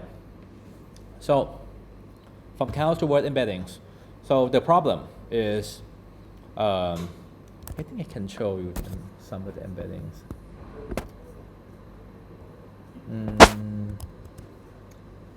Maybe I already closed that. I think I already closed the data. Yeah, it's okay. So the problem, the size of word embedding is would be equal to vocabulary 30,000, not great, right? And a lot of them are zero, so that's also not great. It doesn't help us at all by keeping a bunch of zeros.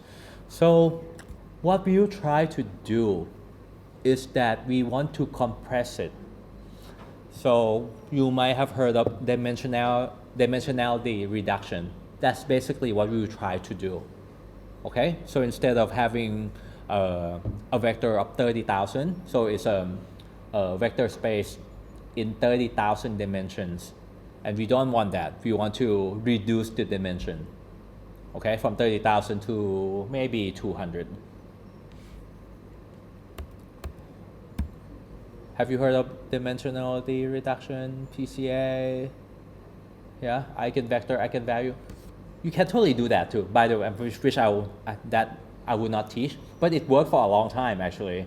So you get a word context matrix like this one, which will be like 30,000 by 30,000, and then you do matrix factorization, QR decomposition, SVD, any techniques that you can use to reduce the dimension of the matrix can be and was applied to this problem before. And it worked well, but now we have a better stuff.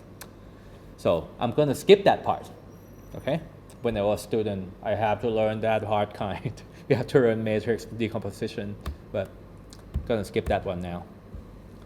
And have you heard word to vec?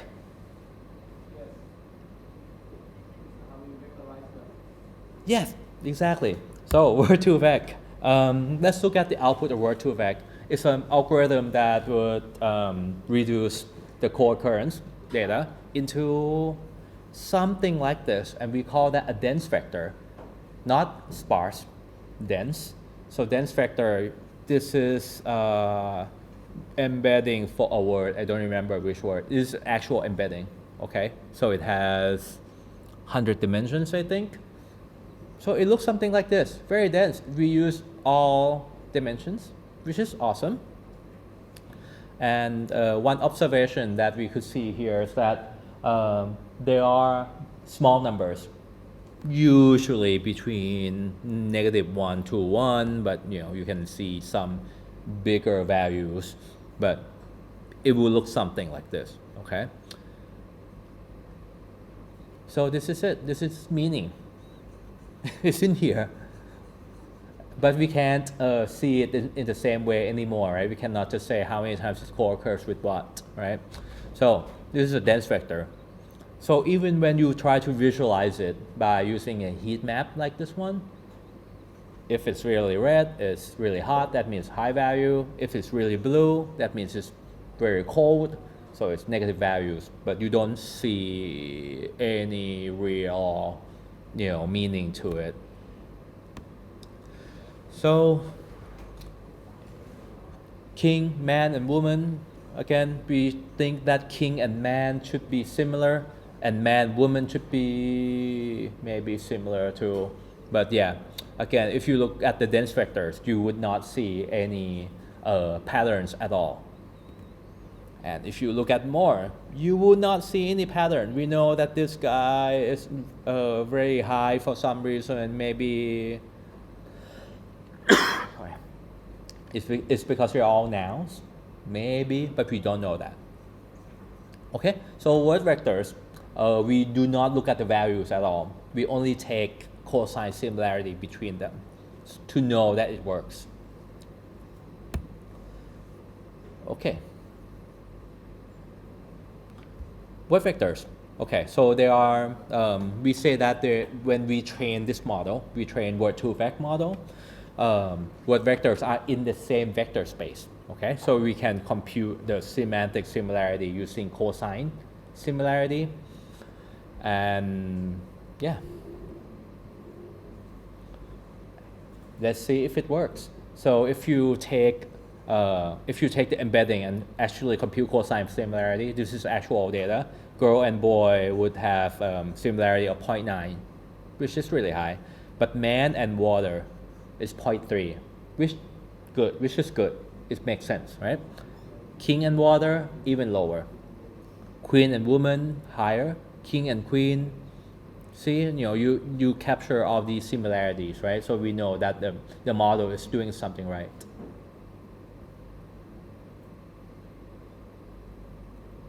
Yeah, so it's a good model. It's a good way to model word meanings. And we always prefer dense vectors now because it's much easier to use. So we'll see later that we're gonna use this word embedding as features. We're not gonna count anymore. Okay. So we are transferring from counting. In Ngram we are counting, right? In logistic regression we're also counting, but we're gonna stop counting now. We're gonna do something that generalizes. And we have test dense vectors that it does better on capturing the synonymy. So if a pair of words are actually synonyms, we will see that the similarity is high. And we use it because it works better in practice as well. So we would not use raw counts for embeddings. All right, let's talk about word2vec. We call this a word embedding. It's such a big word, embedding. What does it mean? It means it embed into something, right? So I want you to have this imagery of each string. Each word is a string, right? But the string doesn't mean anything. But deep in it, embedded in that string, there's a vector hidden in there. Okay, that's the imagery that they want you to have. That's why they call it embedding system. Oh no, word embedding, not embedded system. Word embedding, because something embeds into a word, right? And you don't see it, and that's most of linguistics and NLP, because we work with strings, and strings don't give us much. So we need to build something into the string. Okay. All right. Cool. So word2vec. Okay, so it would learn the dense vectors. We see in dense vectors now, and it will learn purely from word context matrix. Okay. So here's how word2vec works. So we are going to train a classifier. Okay. We're going to train a classifier using word embedding as a feature vector. Okay, but now we're going to change the feature vector when we train too, because again, feature vector is word embedding. All right. So when we train a classifier, then you need some sort of label. So the label, the way that it is set up, we want to, for a given word, say regret, like this one. Sorry, didn't translate either. I'll translate and repost it the slides for those of you who are not Thai speakers. So you have a word, right? So you have a bunch of tokens that you already tokenize. For each occurrence of a word, let's say regret, the label would be the words that co-occur with it. So for example, in this training sample, if the context window is equal to 2, which you can set it to anything that you want, then you get 4 rows in your training data. Okay, so for the exact same word, you've got what? You've got 4 different labels. Again, just like language model, it will get it wrong most of the time, but we want to give the probability to the words that co-occur with it as much as possible. All right, so which means you're gonna have what? You're gonna have training data like this, okay? Let's look at the label. We trained a model with how many labels last week? A lot, right? Like 10, 15, something like that, right? Oh yeah, you have to do that for the homework as well, right? You can, yeah, you look at it later. So yeah, we have 7 different labels, right? Maybe 10, 15, something like that, I think. But for this, how many labels do we have?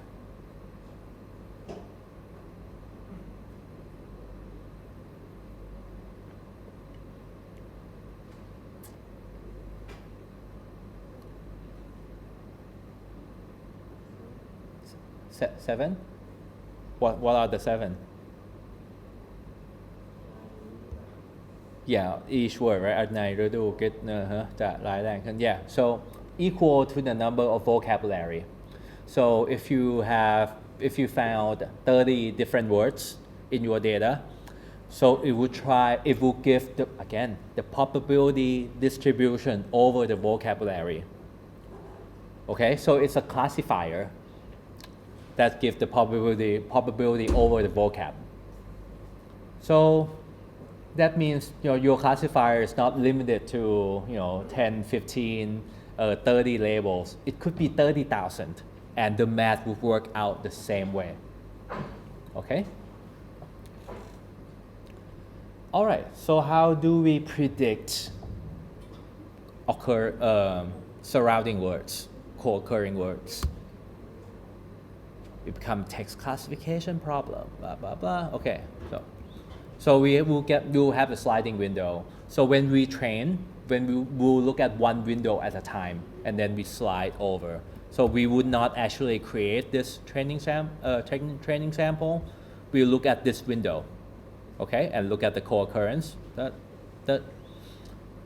and train the model here, and then slide over and train the model here.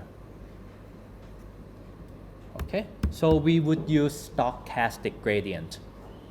So we look at this pair, update the make a prediction, make an error, update the model. Then you look at this pair, Wicked and Ridu now, and Wicked and Fun, and Wicked and Ja. Okay, so we update the model 4 times. Okay. And then we slide over, update the model again 4 times because we compute the gradient 4 times. And so on. Here's model. It's actually quite simple, okay? So we have what? We have the embedding, say for Wicked, okay? So we start with random embeddings for all words in the vocab. And then what? This is a dot product, right? And this matrix is of size V by K. V is the size of vocabulary, and K is the number of dimensions of the embedding that you want. In word2vec context, usually around like 100 to 300 or 400, not more than that. That's the right size for it. So you can train it in reasonable amount of time. And then when you want to use it, it's still not too large. Okay? So far, so good. I would add English right now, sorry. So you convert, with this matrix, you convert the embedding to predict co-occurring words.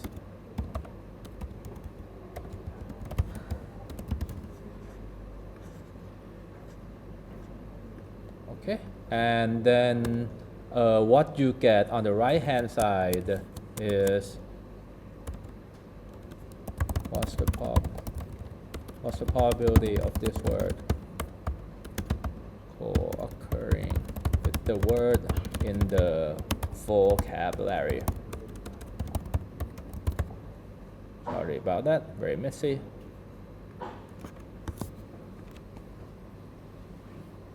Okay.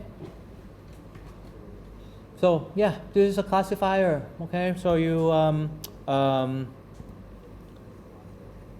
do this matrix multiplication so that the result is the score over each word, and don't forget softmax. So you convert the scores, which are which can be negative, which can be like a really large number, larger than 1. You convert it into probability by using softmax function. You remember softmax function? Yeah? Take exponential. Okay, good. Yeah. You nod your head. Thank you. So yeah, and this is it. This is your objective function, right? Once you compute the probability, then you compute the gradient because you're going to make some mistakes. And once you compute the gradient, right, it will update everything that you use to compute the vocabulary, which means what do you use? This guy, right? All of this. And you also use what? The embedding. So the embedding will get better. Okay? Oh, yeah, you even have softmax here. That's awesome. Okay, softmax. Okay. So once you have the score, when you multiply this matrix with this vector, then you get a score vector like this. You take exponential, and then you divide it by the sum of the exponential, and then you get the probability back over the entire vocabulary. Yeah? Oh, have spreadsheets. Oh, let's do this. I like this one.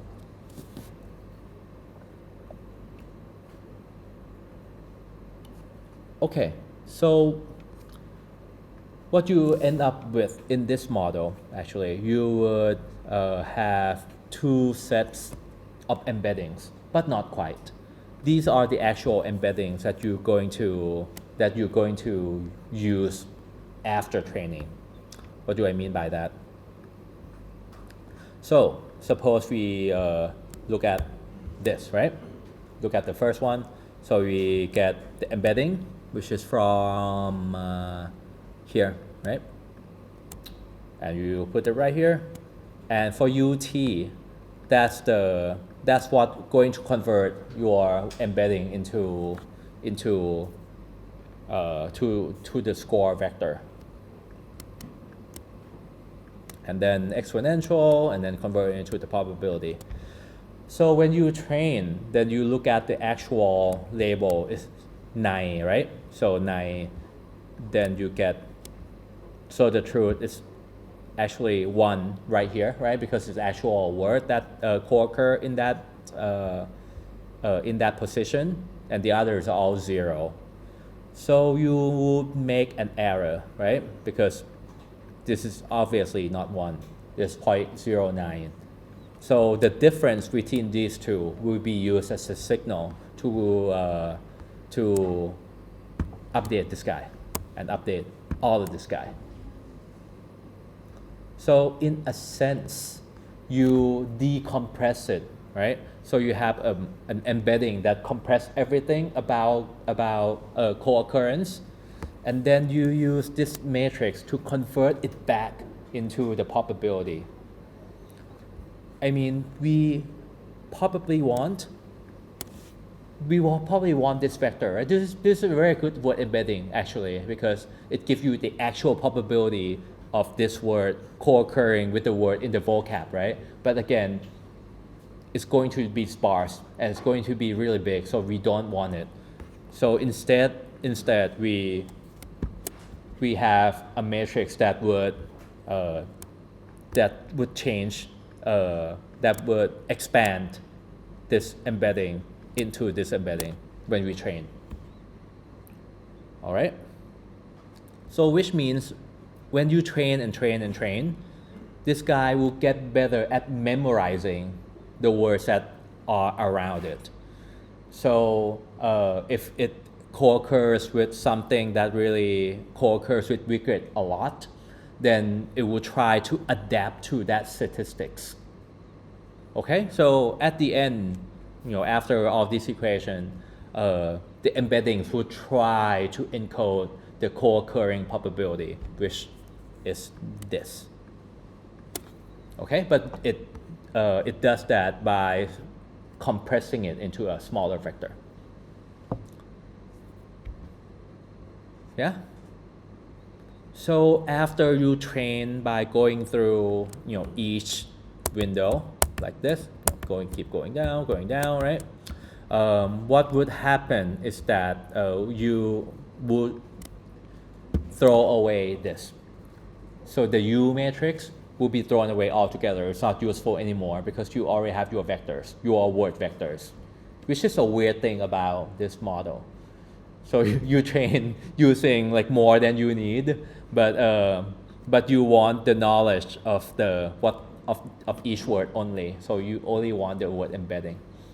Okay, so the matrix that you use to convert it into the probability is of no use anymore.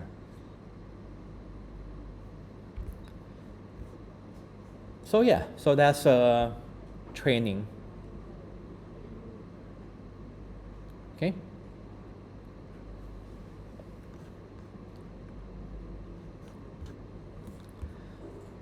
Oh yeah, and in practice we again don't do this one, right? We would for loop over a list of strings.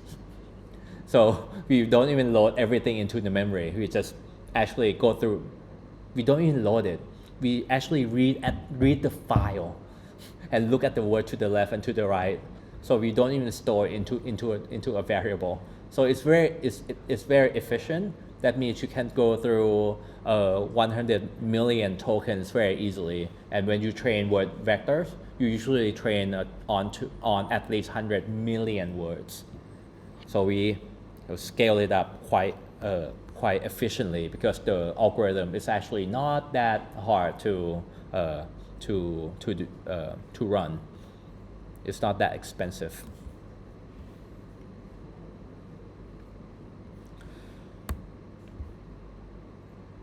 All right. Okay, I think I just said that one. Okay. Let's look at the equation so that we have something more rigorous. All right. So the loss function that we try to optimize for is so this for loop, this summation is sum over the entire data set, right? So we will have this main for loop. All right. And what is this one? So this window size. So we look at the word 2 words before, 1 word before, 1 word to the right, and 2 words to the right, and so on. Okay? And we try to optimize this log probability because we have the model that will give you the probability over the vocabulary, right? But we want to look at what? We want to look at the probability of the word that are surrounding it. Okay? So given the center, so the word that's like in the middle of the window. This one, the word in the middle of the window, right? And then we refer to each word that are surrounding it.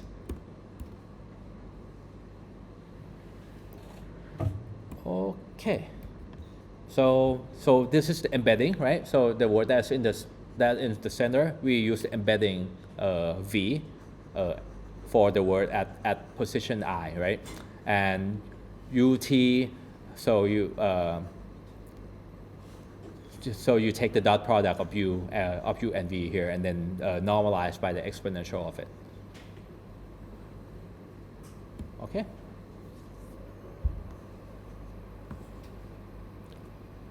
So I plus j, I plus j is the word that's that you are considering, because you want to compute the probability of di co-occurs with di plus j. Di plus j, these are the words that are in the window, right? To the left or to the right. Okay. So just to give you the equation so that you just so you have it. But if you understand what we are doing here, then that's fine.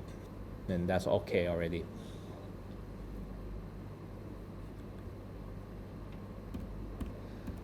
Okay.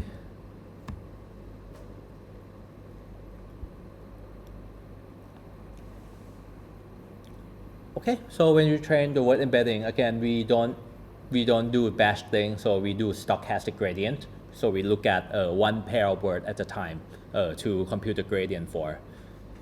Okay, and practically we would do something more complicated than that because we can do what we did over here in the sheet, but what happens is this vector in practice, this matrix in practice is still very large, right? Because what? If your vocabulary is 30,000, then you have 30,000 rows, and if your dimension is 200, then it's 200 columns. So it's 30,000 times 200 is still big, and the step that's actually slow is right here, this one. When you need to take exponential of this whole thing, and then you have to divide it by this by this sum, that takes long because this vector is a very big vector. It has 30,000 numbers in it. So we want to do something a bit easier. So we use this technique called negative sampling, so that we don't have to compute the probability over the entire vocabulary. We only compute for some of it, which is very wrong, okay? So we assume that the others are basically zero, because again, the probability that it will occur with most words, which should be zero, right? Because the vocab is so large. So we are going to do something cheating because it's not mathematically correct. But we're going to do negative sampling, as in we want to turn it into something easier. So here's what we do. We change the objective to be a binary classifier. So instead of having 30,000 labels like we did before, we want it to be binary 0 or 1. So we have essentially two inputs, like wicked and night, that we are considering, and we train a classifier so that it predicts whether these two actually co-occurring, so that you don't have to compute you don't have to compute the probability over the vocabulary anymore, like this one, right? Because you have to compute the probability of each word. For this one, you compute the probability of 0 and compute the probability of 1. So we try to do something smarter so that you can train faster. And the problem is then you only have the word that only co-occur and nothing that didn't co-occur.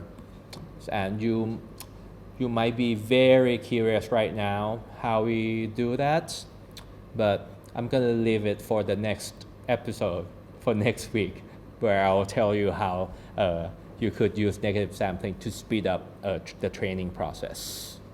Okay, so that's it for today. I'll see you guys next week.